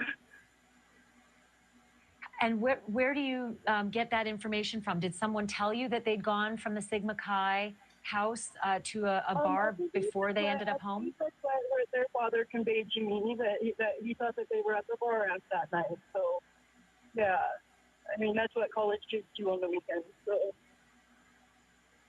But you don't know for sure that they left the Sigma Chi house, went to a bar. Okay. I don't know for sure, absolutely not. And have the police asked you any questions about where Zana might have been, or if she texted you, or if she had, if she'd communicated with any family members in that period of time? No, no answers whatsoever. Really. I asked the investigators when they come and spoke to me. They were not able to offer me any answers. None. Can I ask you, Zana's sister Jasmine has put such a beautiful tribute to Zana on her Instagram. And I wonder if she has any additional information, just perhaps from being able to access her sister's social media or her phone. Has Jasmine been able to ascertain any other details of what happened that night, or where Zana and Ethan were that night? No, I'm not going to speak for Jasmine. You would have to ask her that yourself. And she's going through it right now without her sister. And I'm sure if she had any answers or any information, she's already conveyed that to the investigators. May I ask you if you can confirm that Zana's room was on the second floor of the house? Yes, I can confirm that. And and was it on? Sorry? I just had a question about the other two roommates who were there on the first floor, and I just wonder, was it something heard, or the surviving roommates that were there, they had to have heard something, they had to have the dog something. Thank you for watching. Go to newsnationnow.com to find News Nation on your. There's definitely a longer interview. No doubt about that, hearing the way that cuts off. Yeah, So that was terrible editing. Basically, News Nation does that, so it's supposed to entice you to sign up for their it just sounded rude. You gotta pay for to get News Nation. But I mean, my heart breaks for her, but she really doesn't know anything, does she? I mean, it's about that night. Yeah, it sounds like she knows absolutely nothing, that she's completely in the dark. And that she's like begging for answers, that she just knows nothing. Valerie, what'd she say? Well, first of all, I'm sorry. I love you. And the last thing I ever want to do was leave you on your first night. I did not mean to fall asleep. It's okay. You were here with me. You helped me more than you know, and you were here with me in the beginning, and that's what matters. So thank you so much and I have Lady B and NorCal Jim and Sid Vicious. So I messaged Amanda Vita, and I was like, oh my God. I fell asleep. Anyway, I was gonna ask though, like, when she mentioned the bar, did she say Zana's dad said he thought that? It was kind of muffled at that point. Yeah, I picked that up. So I wonder what made Zana's dad think they went. Do y'all think? My question is, if they were at a bar, how does law enforcement not know that? Well, I was gonna say, like, we know that Kaylee and Maddie were. So is it possible that for just a little while, maybe they went up to where Kaylee and Maddie were? Yeah, but wouldn't law enforcement know that? I don't know. Like why? I mean, they could be keeping it close to the vest, but I don't understand why. Because then you'd be missing out on some witnesses, possibly. Oh, thank you, Kat. They're my friends. I love them very much. You did a good job with Valerie, by the way. She has done awesome.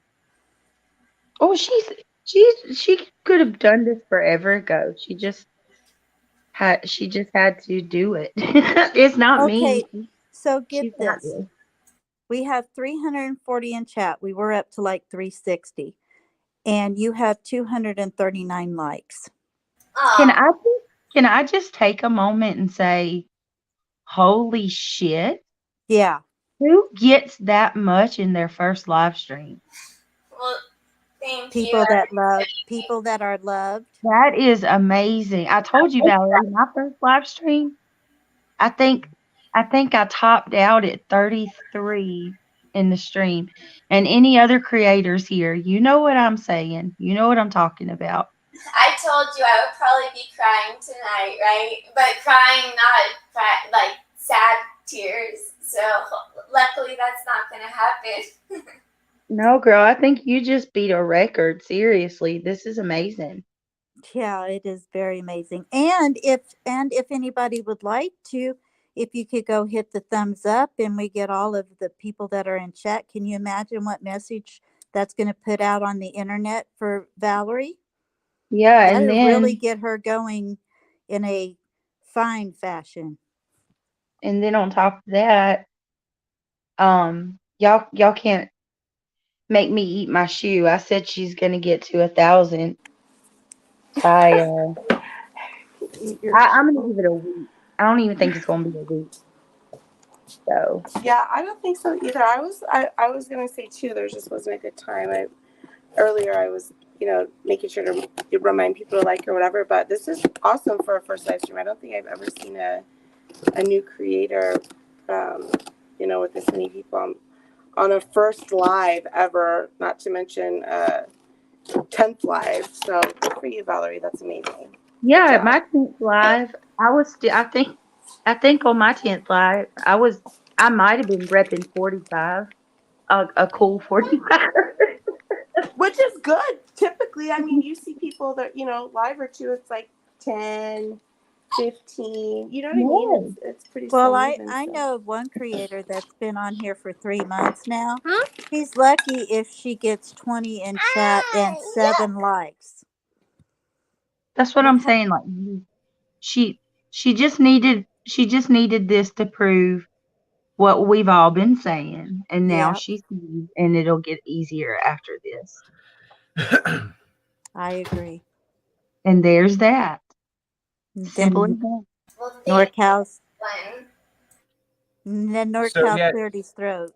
I'm sorry about that. So there's people saying, "Hey, let's get back on topic," and I just wanted to say, yeah, I Okay. mean, I was just looking at those comments. I was just Somebody explain to me what the hell KiIIed's dad meant, because I'm not going to let that go until I figure it out.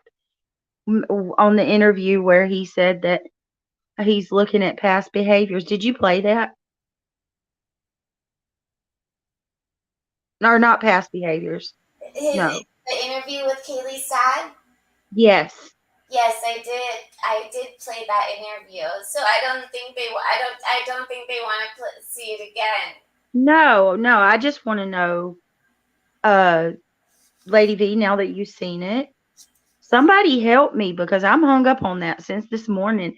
I thought he was talking about Jack, but maybe not Jack. Jack was when the lady asked him. So KiIIed, what we know that KiIIed was talking to her ex-boyfriend throughout the night. Is there anything that, and we know that y'all basically pulled records from her phone. Is there anything you can tell us if y'all found, that y'all found in those records?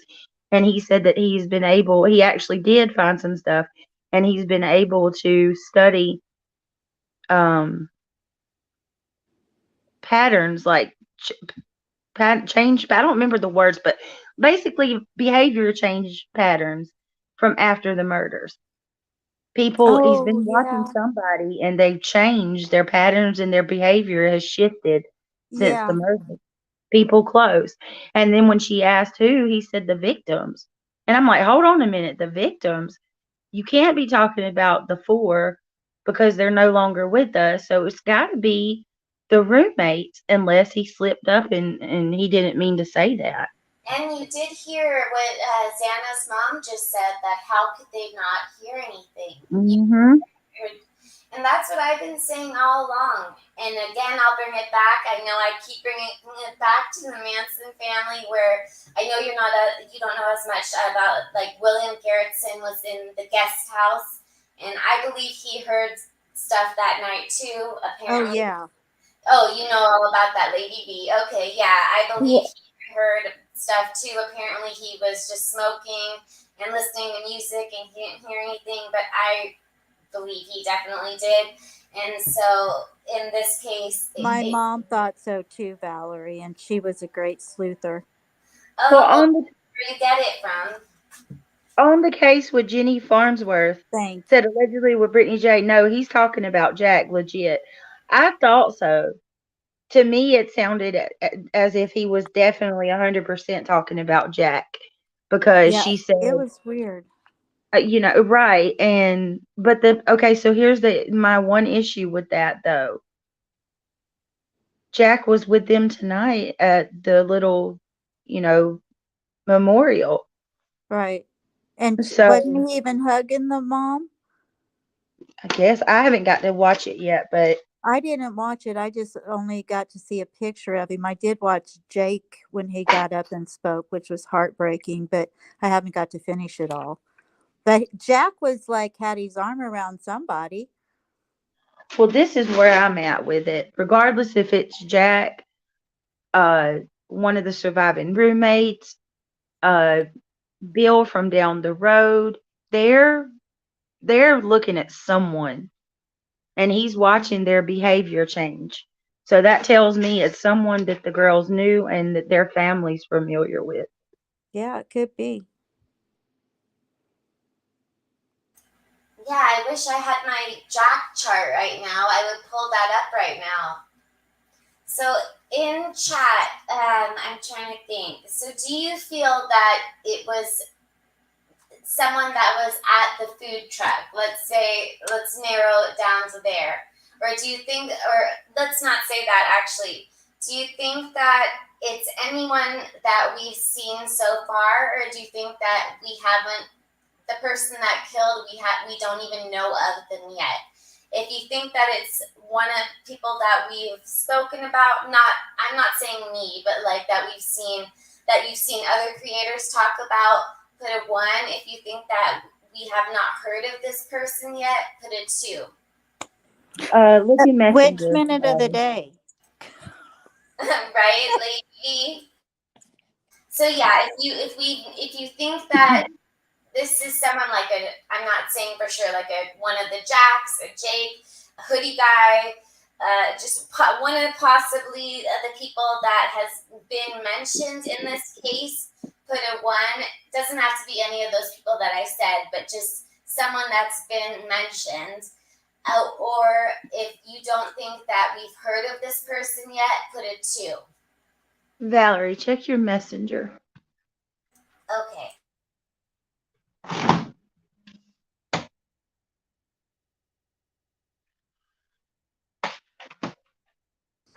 Now we do have a timeline that somebody put in Discord too that is really, really good.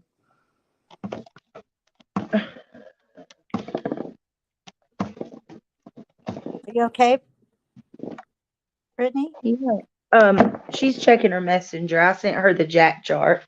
Oh, okay, that's what I was looking for. But there's a really good timeline in there too. I want to update it. I wouldn't take Grizzlies because that's her work, but there's more that we have now, especially about Jack K. Well, that's true. Yeah, I thought that was really weird, and that was the first thought I had too, was Jack. Yeah, because she asked about Kaylee corresponding with him that night or trying to call him so many times. Yeah. Not only that, we've got the statement from Ethan's dad that is basically similar to what Kaylee's dad has been saying in regards to law enforcement, urging them to come out and tell the public what they know. They Yeah, say and sorry, go ahead. they say this in a way like they know something that law enforcement knows, and they're mad that law enforcement's holding it in. That's what I was getting ready to say. They know a whole lot more than normal. I mean, these people are sleuthers for sure. I mean, they've been doing their research and things like very proactive. And yeah, I think those two know way more than what they're saying. And being respectful to law enforcement and not wanting to hurt the case against whomever might have done this. But yeah. Okay, I have it. Thank you so much, Brittany. Do you guys want to see the Jack chart again? Again, it has been updated, and we don't have the updated one. I don't know if you probably all have already seen it, but do you want me to share that? I don't think it could hurt to share it.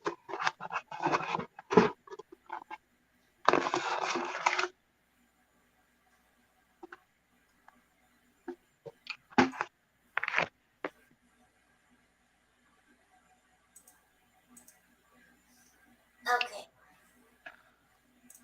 I feel like we've had the opportunity to hear so much more from these families versus in normal cases. Is that just me, or doesn't it seem like we hear from their families way more Yeah, it does, than but I normal? think it's because they are being so proactive about trying to find out who did this. Yeah, especially Kaylee's family. Okay, so Brian Hoffman just said Jack was sleeping. It was 3 a.m. Okay, I'm with you, but why isn't he cleared, Brian? And I'm not talking about law enforcement saying they don't think he's involved. He has not been definitively cleared with an alibi yet. No, and it kind of makes me wonder if sorry, I might sneeze. If he had called them back in the morning. Mm-hmm. That's what I want to know. Yeah, I'm curious if he returned any text messages or anything like that. And if he did, I wonder if they had gotten in an argument, like what all the call. I know that they said she would just call nonstop, even if it was about a meal. I don't know. And I agree with Brittany. I'm not so sure they were going to get back together. I think it was a new car, new job, new place, new life. Nope. She ended that relationship with idea of moving to Texas and getting a fresh start. And someone's gonna go ahead and shoot arrows at me, but that woman was high maintenance. Which woman? Kaylee? Her sister her said she was. Yeah, that's what I was going to say. She said she liked the finer things in life. Oh Yeah.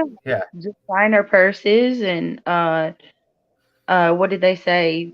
Shoes. Her shoes and her purses were life. I mean, Okay, and so here too, like let's this is the one thing too. So you could be high maintenance, and you can be low class. You could be high maintenance. You could be middle class. You could be high maintenance. You could be driving a freaking Land Rover out of your driveway and getting ready to go to a job in Texas.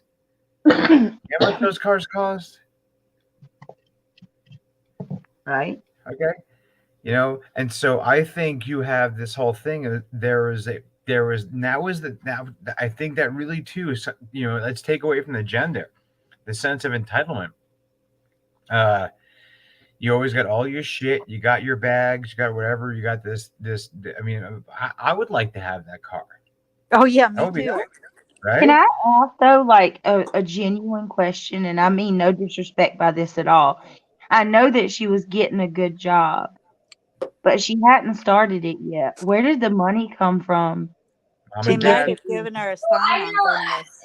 I know people that they'll just work at like a Starbucks or the market, and they'll have like an Audi or something. Like they'll just have it because of their parents. So Not a yeah. not a brand new Land Rover. No, she did not But buy that car. Well, she could have got a sign-on her mom bonus did say she just bought her first car. all So by Yeah, herself. yeah, I know. My nieces just got their first cars too a couple years ago. They just bought their first cars. No, they didn't. They chipped in a little, and their parents bought them the car. So like, there's semantics, people. Like, keep that in mind. There's no way that a girl coming out of working at a restaurant and doing whatever she is she's gonna be busting with a Land Rover. It's not gonna happen. And so I'm just saying the background to where the money comes from impacts how people viewed them, and that's my point. You know what I mean? And I so agree with that. they walked around where my S doesn't stink because mom and dad are gonna pay for everything. And oh, mom, dad, winter's coming and my tires are getting bald. Oh, don't worry, sweetie. That was actually a story that happened with my niece. I mean, sorry, my sister-in-law. Um, yeah, she bitched that her tires were bald, and her parents bought her new tires because they were worried about the winter on a car that they bought for her. And so this type of crap happens a lot, and you get to a different level, especially if you're hearing Land Rover. You know what I mean? This isn't a Toyota Tercel or some shit. You know, those cars aren't How old cheap. are your kids? My kids, they're Yeah. 10 and 13. Well, yeah, I'm referring to my nieces, but my kids are 10 and 13. Okay. If your kid, I'm just saying this because mine are in their 30s. If Uh-huh. my kid is driving and they don't have enough money to get tires and the weather's bad and I don't want them to get hurt and I can afford it, I would help them just because I love them. I'm not enabling them. I wouldn't go that far. But yeah, I didn't buy them a Land Rover either. Exactly. Yeah. So I get you, and I appreciate that. And my instance, it was definitely enabling because she was taking advantage of her parents, and nobody that is graduating college. And so, pointer lever, no, there's no sign-on bonus that lets you go ahead and buy a Land Rover, unless you're making 2.5. You think she's going in for anything under 70 or just 70, $80,000? No, there's no sign-on bonus that gives her a car like that. It's mommy and daddy. Come on, people. I mean, let's be realistic. And so that's a thing too. And the sense of entitlement also, I feel, allows these people to sometimes feel like nothing can happen to them. And bringing it back around to the crime is that life is good, Yeah, you know, I understand what you're saying, but I mean, we don't know. Okay, so she's got a signing bonus. Let's say she got a signing bonus because a lot of companies do that. And it was good pay. And she's all by herself. She only has to pay rent for herself, take care of herself. Maybe she was making hourly enough to go ahead and pay that car off. I mean, you're sounding like she's already got it paid off when she might have car payments for the next 7 years.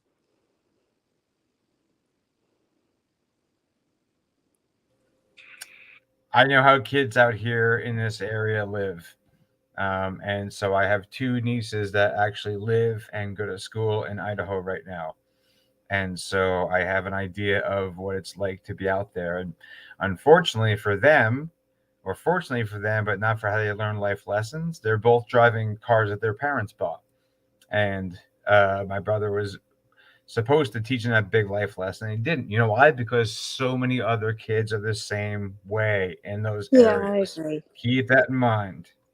I agree. It's not that I don't agree with you. I'm just trying to think of all the angles. And did you know we lost Brittany again, Val? There Oh, she there she is. is. There she is. And I'll add the Jack chart whenever everyone's ready. I am. I was just filling the time. Yeah. Okay. I'm gonna add because I don't think it. I don't know if I don't know about. I don't want to judge her about her. I know you guys aren't judging her about her car, but I mean, I don't know. I'll get back to the Jakes though. I mean, the Jacks. And I mean, there's so many J's. Brittany, are you back? Brittany? I'm here. She's I'm with muted. you. Okay. All right. Let me get back to that. I'm here, girl. Okay, so here's Jack 1, and it seems to be contradictions, like, with them. But can everybody see this in chat? Yes. Okay, so Jack 1, Kaylee's childhood friend, dated for several years. They recently had an amicable split. So I thought, some say it's a golden doodle, some say it's a labradoodle. The latest we thought was a golden doodle, right? So I It think doesn't really matter. They're about the same. we'll just say Murphy. Okay. Kaylee's family stand behind him. They said 2,000%, but I don't know about that. I'm not so sure about that. Kaylee called Jack 6 times from 226 to 252, and then Maddie called him as well from 244 to 252. Also, then they may have gotten killed like 10 minutes after, because they said it's between 3 to 4 a.m. So Kaylee's sister said the number of calls was not unusual for her. So I'm not sure. So in chat, what do you guys think about Jack 1?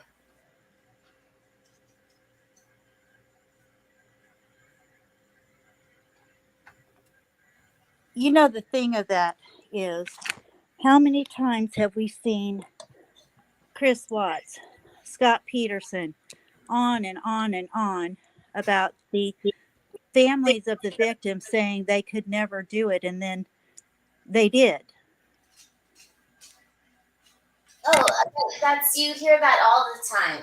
And I bet they probably, with Chris Watts' family, if they didn't find out right away, they probably would have stood behind him too. Like if he was able to hide it for a longer period of time, they would have probably stood behind him. Oh yeah, it happens constantly. I'm shocked at how often it happens, to be honest. Yeah. Okay, so Jack 2, he paid Jack K for something on Saturday, November 12th. Ethan paid Jack K. That he did the Venmo. He was also the first to donate to Ethan's memorial GoFundMe. It's rumored that he set up the GoFundMe. He also donated $6. This isn't in there, but I just know this. Okay, so he donated $6 to Ethan's GoFundMe.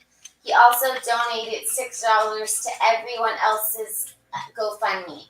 So $6 to Zana, $6 to Kaylee, $6 to Maddie, and again $6 to Ethan. So I'm not sure why 6. If you can't do 10, why not do 5? Very strange that he did 666. Like, again, weird. So there's Jack 2. So then again, both Jack 1 and Jack 2 seem suspicious. So then there's Jack 3, the food truck guy, and he apparently is neighbors with was neighbors with the girls. He was recently kicked out of a fraternity, apparently for anger issues, and got kicked out of the corner club. And he apparently is a hunter. I've seen different pictures of him hunting, but I've also seen pictures of Kaylee's ex hunting as well. So with all of that in chat, let's say, Jack, you can put 1, 2, or 3. What Jack are you most suspicious of? Jack 1, Jack 2, or Jack 3?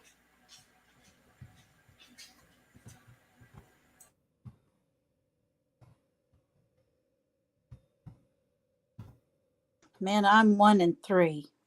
Oh, wait a minute. Is it number 2? Hold on. So I'm wondering about Jack, the ex-boyfriend, and I I'm like also Olivia's comment. yeah, I say Jack. So I'm either the ex-boyfriend, or I do find it really weird with the 666 payment thing, and that just doesn't set right with me. It's just bizarre to me. But, who knows what was going on in his head. Okay, Kat said to go over them again. Yeah, that would be good. I was looking to see if I could see the chart. I just came back in the room. I'm like, wait a minute, which one was it? Okay.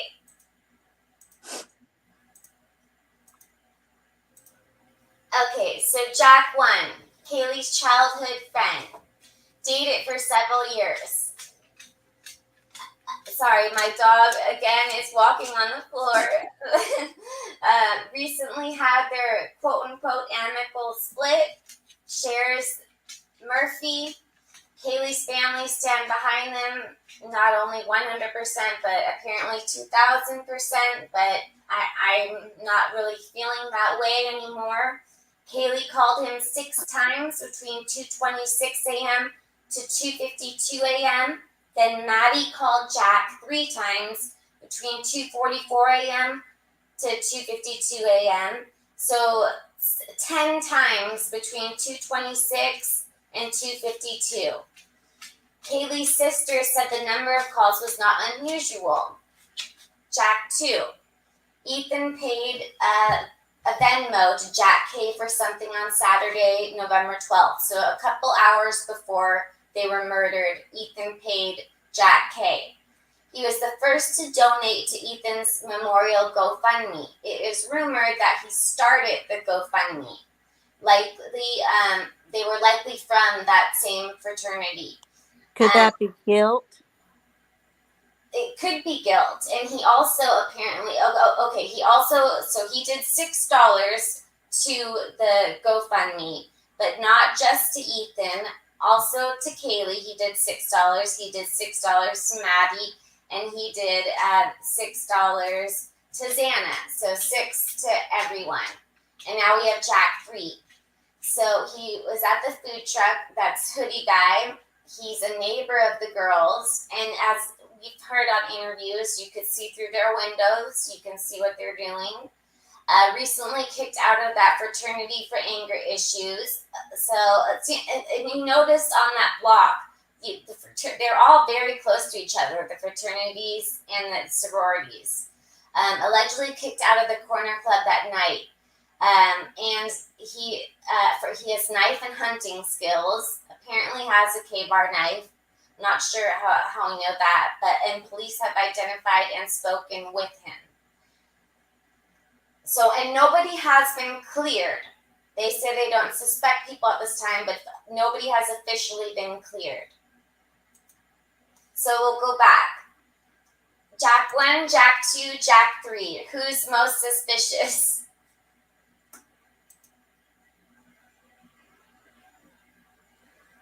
And I have to take my dog out, so Brittany and Lady V and NorCal Jim, you guys are going to have to entertain everyone for a moment. Alrighty. I don't know. I can't figure out between Jack 1 and Jack 2. Because I don't know. That GoFundMe thing kind of, I don't know. People are doing that constantly nowadays for every little bitty thing. It seems like, but I don't know. It could be guilt. And the 6 is just, I don't know. I mean, unless, it was $6 he owed owed Ethan, then that wouldn't be as weird. But we don't know that. So I just want to comment on something that's going on in chat right now because I'm trying to communicate, and I hate texting back and forth because it's a terrible way of having a good discourse because we can infer. And Pointer Lover, who we've communicated many times, I think we're having a little bit of a challenge here because you're saying something that I said about her was not nice, and we're triggered. I'm going back and forth here. Man, I'm trying to scroll up. Hold on. I don't think it's fair that you were saying about her, you don't know her. And I said, my bad. Oh gosh, I don't even know. So I mean, just type in. It's hard to tell what people are saying when we're also trying to monitor chat and be in panel at the same time. So I'm sorry if there's something I said that was triggering or whatnot. We're spitballing. Okay, I'll speak for myself. I'm spitballing ideas out there. And so sometimes they don't land, and and sometimes maybe it doesn't come across the way that it should in a 2.5 second comment on panel. But I try to do the best I can, and so I just want to say it to you, porn lover, because I didn't want to go back and forth texting because I don't think we're really gonna.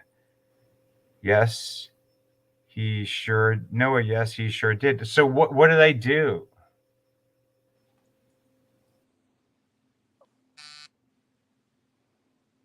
So now I have two people, Noah and Pointer Lover. Can someone please, big time Noah? Okay, so you could tell me what I did so I can communicate on it, because 2-word text responses don't help. Okay, I must have made a big whoops in what I said, and I'm apologizing to everyone who.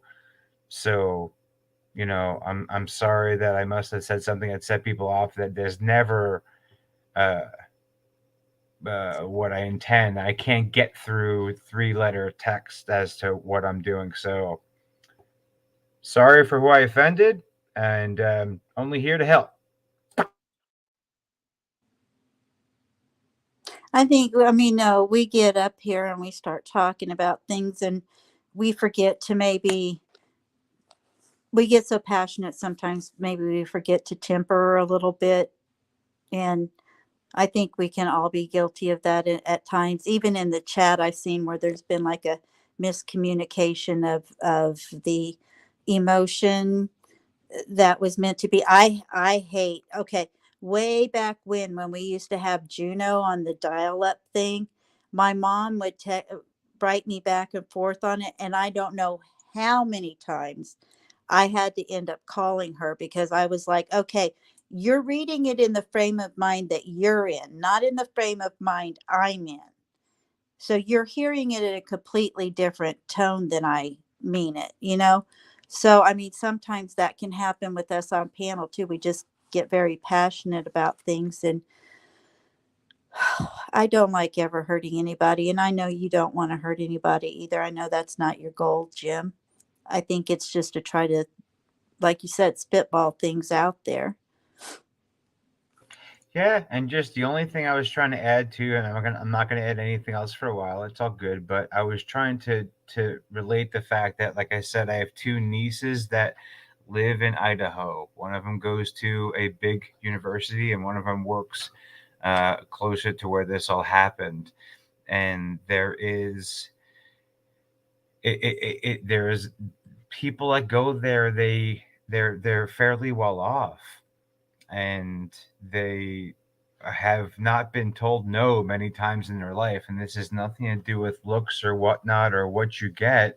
It's just a thing. And I was just trying to relate, saying just like my nieces that went away with a Tacoma and a Mazda CX-5 and did their thing. I'm just trying to say that from my perspective, because we're from a big country, it is just where some other people may see this as being a little different than normal, whereas out here it's considered a little more normal.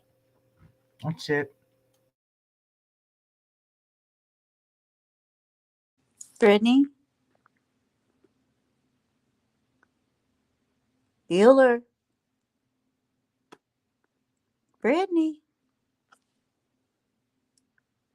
I guess it's just me then until Val comes back. If you're not going to talk, Jim. I'm here. You almost made me spit out my water. Oh, okay. I'm like, oh no, I'm all alone. I was just trying to figure out what was happening. That's all. Hey, hon, real quick, do you have a PayPal or a Venmo thing that you're wanting to use? I have a Venmo, but not a PayPal. Okay, we need to get that information so we can drop it in chat. Would you like to? I mean, are you able to do that, or are you too busy to do that too? I mean, people don't need to do that. It's okay. It's fine. It's fine. Thank you. Okay, and I'm being asked to drop my link, and I just want to say I do have one that I set up just to talk, like the other night whenever you and Brittany were having technical difficulties and all of us were just having withdrawals. So I did set something up, but I don't have anything on my channel, and I hadn't planned on starting a true crime channel, but Brittany keeps telling me I should. I don't know. I'll drop the link in for you, but know when you get there, there's not going to be anything there just yet, okay? Well, mine was bare for years. I wanted to start with Watts, and then I wanted to with Gabby Petito, and then I really wanted to do it with Kylie Rodney, and I just kept not doing it. So now I'm finally doing it. And But you're doing great, but you're not 60 years old either. oh, you can still do it. But I'm trying to think, is there anything else that chat would like to go over before we end this live?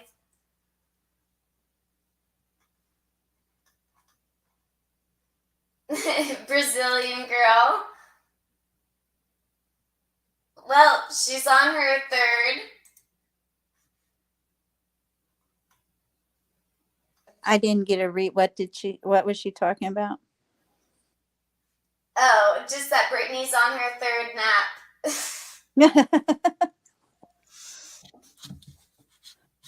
So do you think we're going to get another press conference this coming, or I don't even know what day it is right now. Yeah, the week coming up.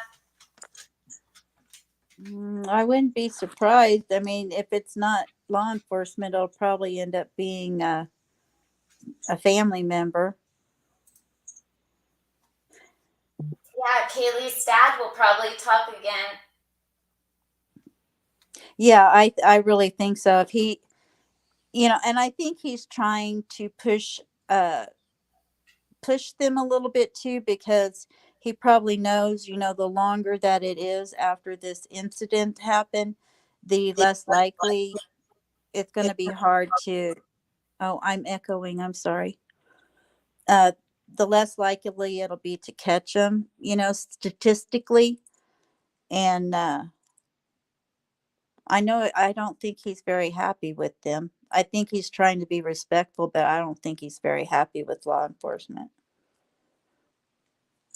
Oh, I completely agree. And now I feel so bad hearing Zana's mom. It seems like they all just, I don't know if it's because the law enforcement doesn't know stuff or they're just not giving out any information because they don't hurt the investigation.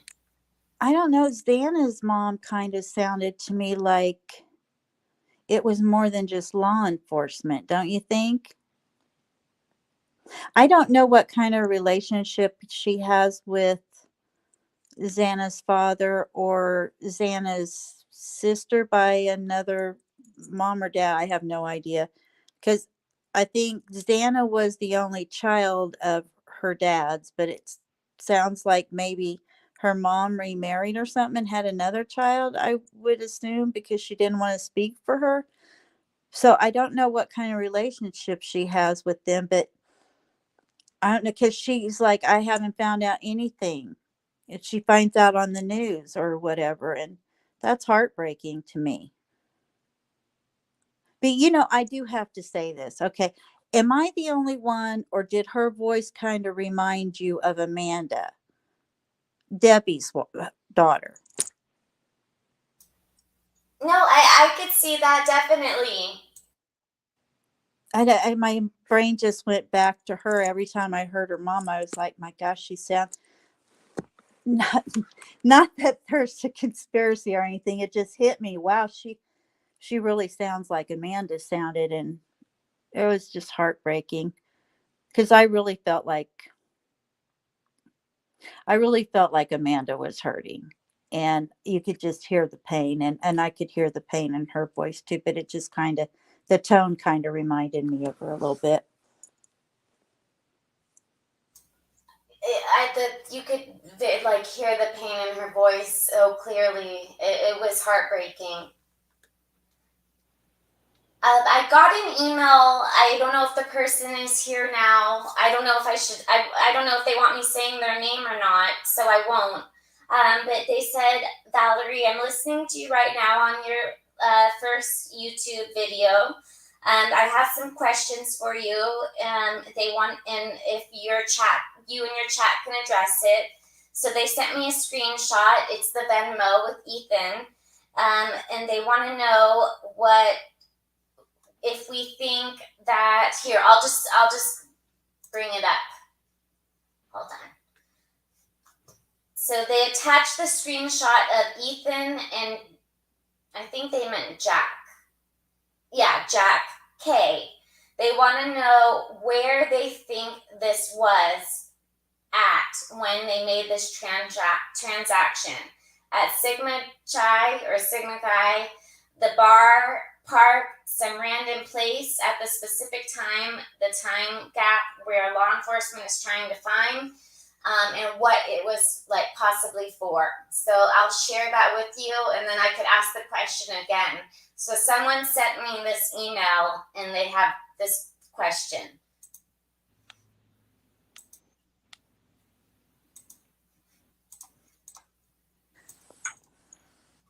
Does it have the amount on it? No. Can you see it? No.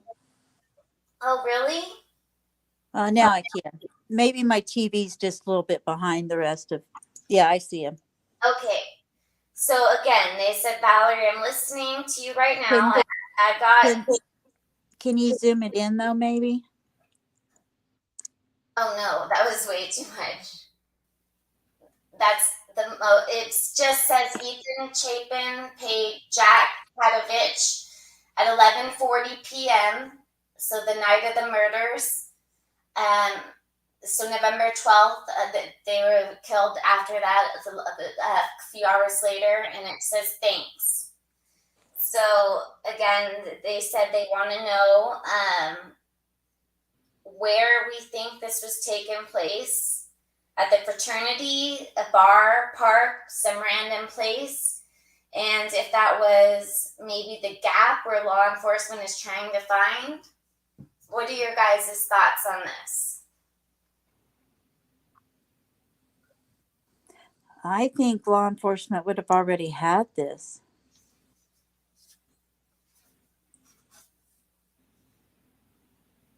Am I the only one awake besides Valerie? Hello? No, I'm here. I'm here. Are you good? Oh yeah, I'm great. Okay, I can't zoom in. I'm so sorry, Joe. When I zoom, it does this. It's not. I'm at 500%. Like it's not letting me.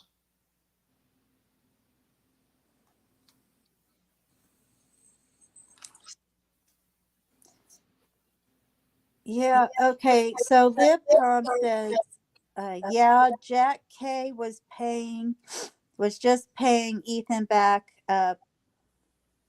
I have Invisaligns in my mouth, so if I say this wrong, forgive me.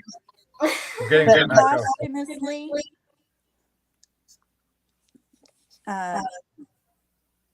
Jack was paying him posthumously.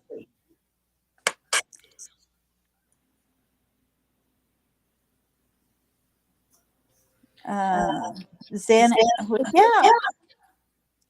On the case, Jeannie Farnsworth, it says Zana has a sister. I didn't know she had a sister either. Hey, Lady V, we're getting an echo. Is it me? You're better now. Yes. I didn't do anything. That's okay. Sorry. No, that's Better. good. I was trying to figure out if it's me. You can't understand me at all? I'm hearing a jingle. No, you're fine now. I am echoing? You're good. Okay, so what I was saying was What was I saying? Never mind. I don't know. We'll end it Oh, soon. I know what I was saying. It said in here that they thought that Jack was paying Ethan back posthumously. And then another person in here on the case is saying Zana has a sister and saying parents for. I don't understand that one on the case. I didn't know Zana had a sister, be it half sister or adopted sister, or I had no idea she had another sibling. Did you guys? I No, didn't. no. Well, actually, I just knew Maddie was the only child out of everyone, as far as I knew. But I didn't know that if Zana had a brother or a sister. I just knew Maddie was, out of everyone, the only child. Well, the reason I'm thinking, well, maybe, okay. Oh, wait a minute. I think I got Maddie and Zana mixed up in my head. I did. I was thinking that Zana was an only child. Well, Maddie's an only child. That's because I felt so bad when her dad was speaking, just because he has. I mean, of course, I felt terrible for everybody, but now he has no child at all. So it seemed like Maddie was his everything. So it's just heartbreaking. Yeah, it was. And I don't know we're covering so many cases right now. And I do love it. Don't get me wrong, but yeah, I got Maddie and Xana mixed up in my mind of an only child. So I'm sorry. And yes, Libcom, I was saying that this person was saying that Jack K was paying Ethan back posthumously.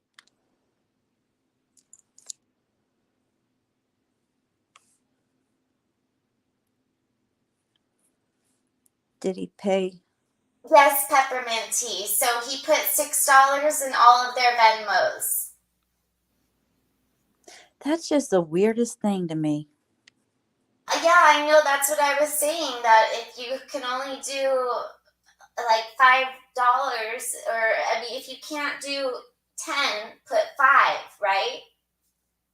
Yeah, unless I mean we don't know. I was going to say, well, maybe it was a thing with them. That a 6 or so, I have no idea.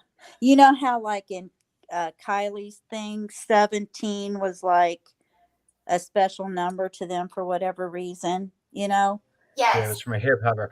Yeah, there's nothing here I can find that has anything to do with $6 in Venmo fees. I've been searching for a bit here.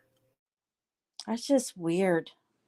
And yeah, I do believe he was paying him back posthumously, but starting the GoFundMe and paying each of them $6, that's just bizarre to me. He had to have a reason.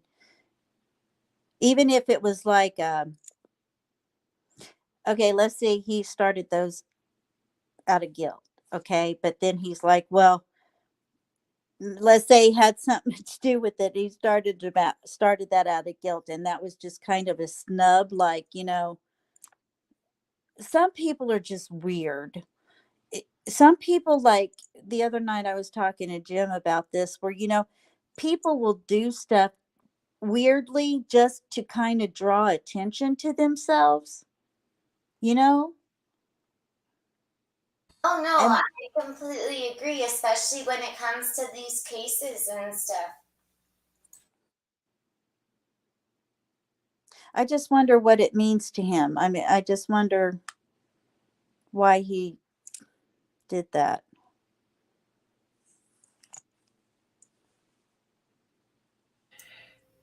Yeah, I mean, what really, really drives me crazy is that I cannot believe that we are this far into this without a definitive subject. And that could be a good thing or a bad thing, but like, gosh, I thought this was going to be clean and dry because of the magnitude of the instance and what would have been left over and the DNA and the footprints and everything. And it just sounds like it isn't. And it's crazy because I also don't think it's some like, you know,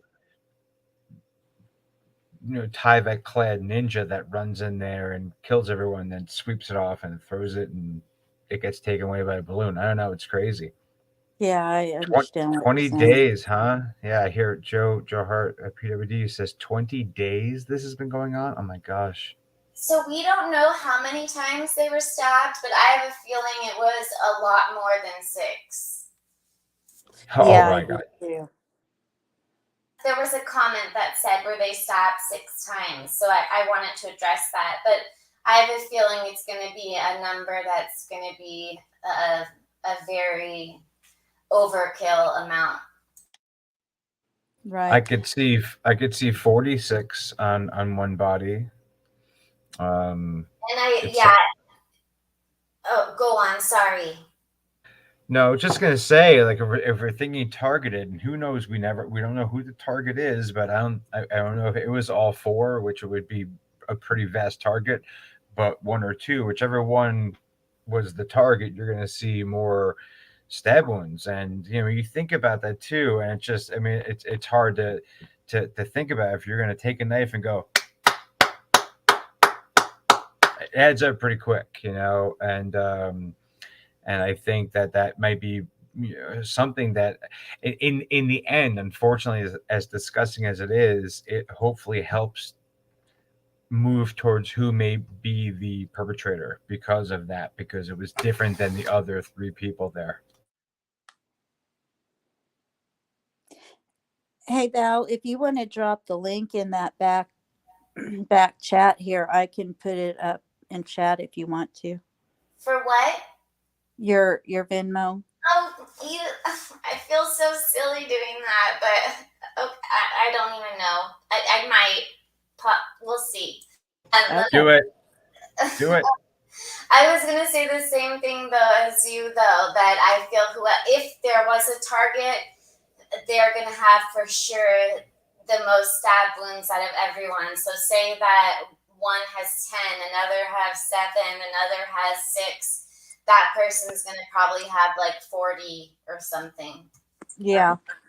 Well, people, are saying you need a microphone.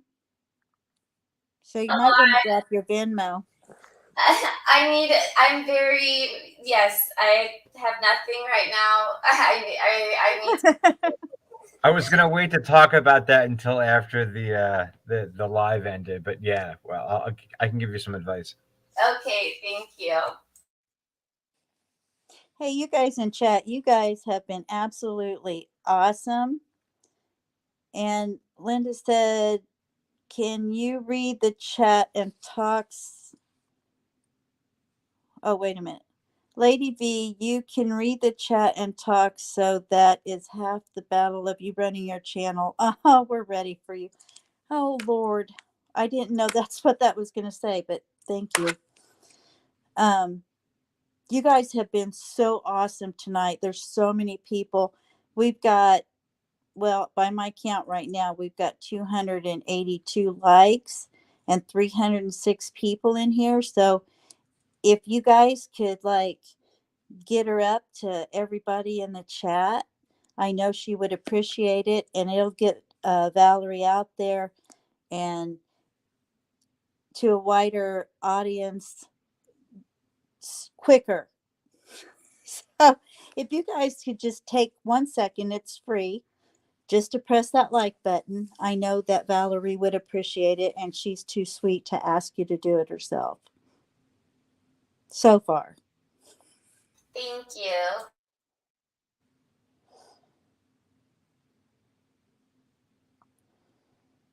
Okay, Brian. Oh.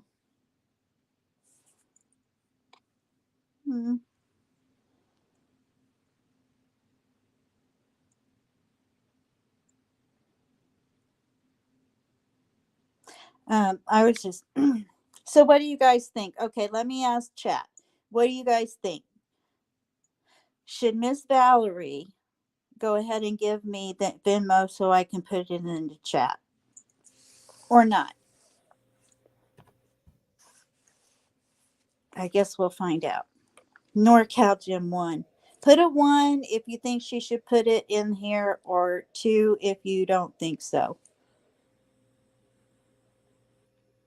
Hell yeah. Yes. Yes. 1, 1, 1, 1. Thank you.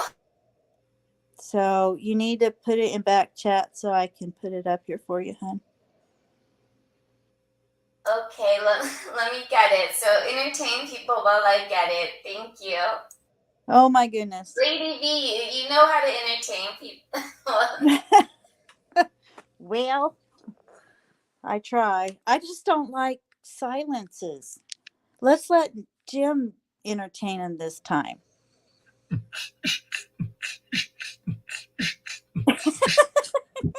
Does that help? Oh, that was good. Watch it go to 5 people. I'm just kidding.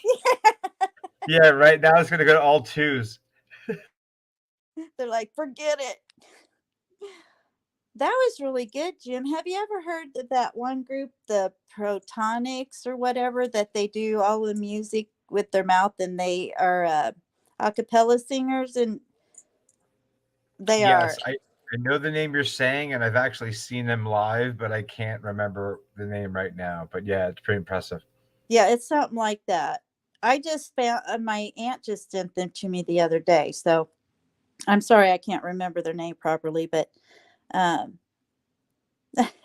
Joe wants to know, can I interpret that as a beatbox, NorCal, Jim? Pentatonics. Thank you, Joe. Pentatonics, yes. Yes. Oh man, those guys are unbelievable. Sounds like stomach medic. Elizabeth says sound like stomach med. Oh yeah, pentatonics. Yeah, and I take that stomach medication. So yeah, I was like trying not to say that word. Brian, your DNA is somewhere. It's probably right where you're sitting and on your body if it's no place else. See, I can be a smarty pants. Oh, you don't like pentatonics, Brazilian girl? Why not? Too calculated? Oh, I would have, man. I was a music major. I would have gone for that in a heartbeat. I am Well, serious. Are any of you DN what? I'm a percussionist, so that's kind of how I roll. Yeah, I play a clarinet, and My oh, kids hate when I sit at a stoplight and the blinker is going, and I'm throwing like some weird, crazy time signature on it with my yeah, especially if I had my real wedding ring on, because I can really make a lot more tone with that. Oh, like, Dad, can you stop? But then they're doing too, so you know. Well, okay, so I play a tambourine too, and I know normally tambourines are just bang, bang. But when I play a tambourine like a drum, as far as like with the beat, the music and stuff. And I do the same thing when I'm driving, and if there's music on. My husband does the same thing. He's like, he's going to take the steering wheel and beat it off the little holder that it's in. Michael Britt is asleep. Third time. Third time tonight. But Candace Smith plays to be fair, it's 1 a.m. where I am, so it's 1, 2, 3, or it's 4 where she is. Yeah. Yeah, because it's almost 3 here, so it'd be 4 there. I'm about to end it. I sent you that lady V, so I'm gonna end it in a minute. I'm just letting everyone say whatever they want to say again. Oh, thank you, Kentucky Lee. She said I'm the best silence filter ever. Okay, I'm ready So to. let's see. I am gonna do probably another case. I mean, not another case. A video just going because I didn't get to go over just about, even though everybody already knows the story, just about like their lives, going over about, because I feel bad that the first video I did was this a serial killer and not going over about each of their characters and about traits about all of them, because they should be known for qualities about them, because I have, like, after hearing their memorial speeches and all of that, they did have, they weren't just beautiful on the outside, they seemed to be beautiful on the inside too. So I would like to make a video about them. So I will work on that too, and I'm going to be working on other stuff. This was just the first video that I wanted to put out, so I definitely will put out other stuff as well.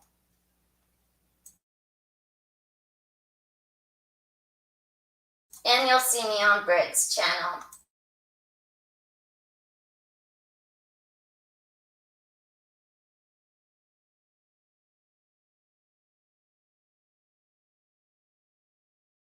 Did I lose everybody? Nope. I'm right here. You got to wrap that puppy up. Okay, Lady V, are you still there? Okay, well, Lady V, are you? I think I heard a crackle. Hello? Yes. Okay, I just dropped your Venmo, hon. Aw, thank you. You're Well, welcome.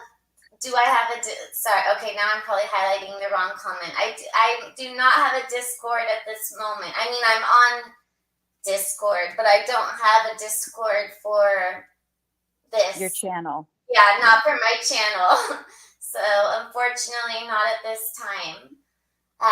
Any last words, everybody? Actually, I do. Yes. I just want to say something to a couple people in chat that okay, so Joe, I thought I was so scared I upset you one of the first times I was on Brittany's, and you are an absolute sweetheart, and I appreciate you very much. I appreciate all of you. And Brian Hoffman, it took me a while to get your sense of humor, but now that I got your sense of humor, you're quite funny. So I don't think it comes across always as a sense of humor on here, but I think that's what you mean. So I love all you guys in chat. You guys are so sweet and trying to encourage me to do what Valerie just did, and I love you all very deeply. And Valerie, you were the bomb tonight. Oh, well, again, I couldn't have done it without Brittany and without you, Lady V, and NorCal Jim and Suspicious. So thank you all, and thank you all in chat. You all are amazing. Thank you so much for showing up, especially since I had no idea how to use the StreamYards at all. Like, I learned all of this tonight, so thank you for being there, learning it with me. I really appreciate it. This was basically like just jumping in the pool, not knowing how to swim. So thank you. The next live will be better. So again, thank you for being here. I really appreciate it. Well, if this live is nothing compared to your next live being even better, girl, you got it. I didn't know you were still here, sis. StreamYard has no friends. It loves no one. So if it doesn't work, it's not you. Promise. Oh my God, I thought I was going to have to, seriously, I did think I was going to have to, I thought I was going to have to do it a third time. I'm like, if this doesn't work tonight, I'm not meant to do YouTube. Hey, Valerie, can you please stay on after you end your live Yes. on StreamYard? Thank you. Yeah, I could stay on a little bit longer. I just wanted to hop on and say goodnight and Oh, tell you thank you for letting me up. I had to put my child back to sleep, so I hopped off kind of abruptly. But I wanted to say thank you, and I wanted to congratulate you on your first live. And yeah, I'm just excited to see and stay tuned what's in store for your channel. You did an amazing job tonight. Everyone that was here did an amazing job, and it's just nice to see people supporting people. You know, I see familiar names. We all kind of circle the same YouTube streets and stuff, but it's just nice when everyone comes together and supports someone new. And I'm just very happy that that came through, or that materialized for you tonight, and everyone came through, everyone showed support. It's just really nice to see, especially because of the stuff we talk about being so dark and so depressing. It's just nice to see in the same token so much support, and I'm happy for you. And again, I'm excited to see what you do with your channel. So anyway, Thank you so much, sis. I really appreciate it. And you're welcome to come up on panel anytime that you like. and I have to say, you guys are so awesome. We now have 293 likes for your very first live, Val. Aww. I wish I'm able to. I know YouTube used to show you the dislikes, I've heard, but they don't do that anymore. But I'd like to see that. there's I'm a toolbar getting that you choked up for can. you. There's a toolbar that you can add, and I can't remember what it's called, but it allows you to see. Oh my gosh, I'll Google it. I don't have it anymore because I got a new computer, but I had it on my old one. I'll look it up and I'll send it to you, but you can actually install that toolbar and it will go back and show you like actually the dislikes. I don't know if it's 100% accurate, but it's close. I'd be interested in seeing that. I'll have to. Yeah, I would like to see that. Well, thank you so much, everybody. I won't keep you any longer. I hope that you guys have a great night. Or right now, I don't know what time it is for all of you. It's probably the middle of the night. So thank you for being here in the middle of the night with me. I really appreciate it, and I will talk with you guys soon. Hopefully that there's a new press update with the case soon. I have a feeling that there's not going to be an arrest anytime soon, though. What do you guys think? No, I don't think so either. I'd be shocked if there was. Yeah. I'd be shocked. I'll be shocked, honestly, if there's any developments in this case in the near future. And I hate to say that. It's just the feeling I get. And I hope I'm wrong, but I hope it doesn't go cold. I that'd really be horrible. Yeah. I don't know. I don't think Kaylee's dad is going to let it go cold anytime soon. That man's a force of nature for his daughter. Although and if her there's sister, no evidence, wow. if there's no viable lead or there's no evidence, I agree with you. He's a bulldog, but if there's nothing to work with, what do you do? Yeah, I agree, but yeah, I don't. It sucks. I hope I'm wrong. Yeah. But I hope we are too. Good night, everybody. Thanks. No, I'm kidding. Lady V, always a pleasure. Val, again, thank you for letting me up and congratulations. And I'm sure I'll see you guys all again soon, but I'm going to hop back down. Hey, you all are unique. And I want you to take that unique light out there tomorrow into the world and let it shine as brightly as possible. Because you're amazing people.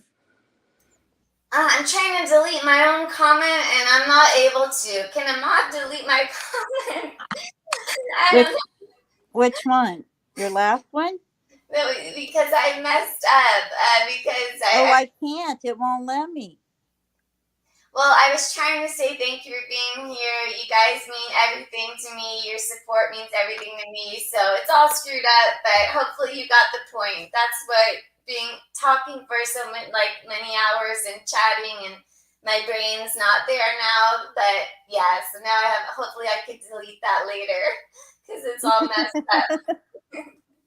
But thank you guys so much. Good night, everybody. Oh, and in the night, words night, of and happy Nancy Saturday. Grace. Happy Saturday. Yes, happy Saturday, everyone. Okay, I know you said NorCal Gym to stay on, so I don't know how to end it for everyone and stay on at the same time. Well, you can stay on StreamYard and You just just stop it and it'll stay on there. I Okay. believe. All right. Bye, guys. Thank you.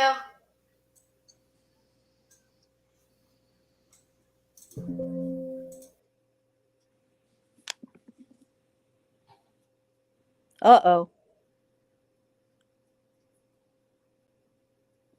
We're here. She's not. Brittany's asleep. Brittany went to sleep last night and was snoring a little bit. Do you remember that? Of course. Was it? Okay. Well, at least it wasn't Eddie's. My Lord. Let's see if it ended.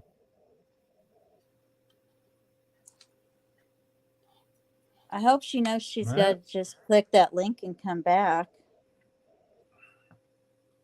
I'll give it a minute and see. Ow. Hit the link.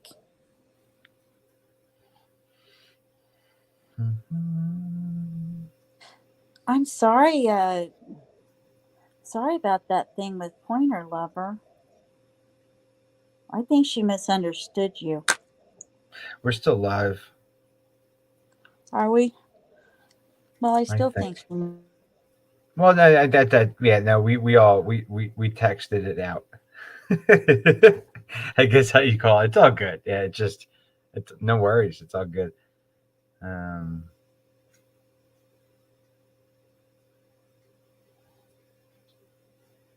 Yes, we are live. Okay.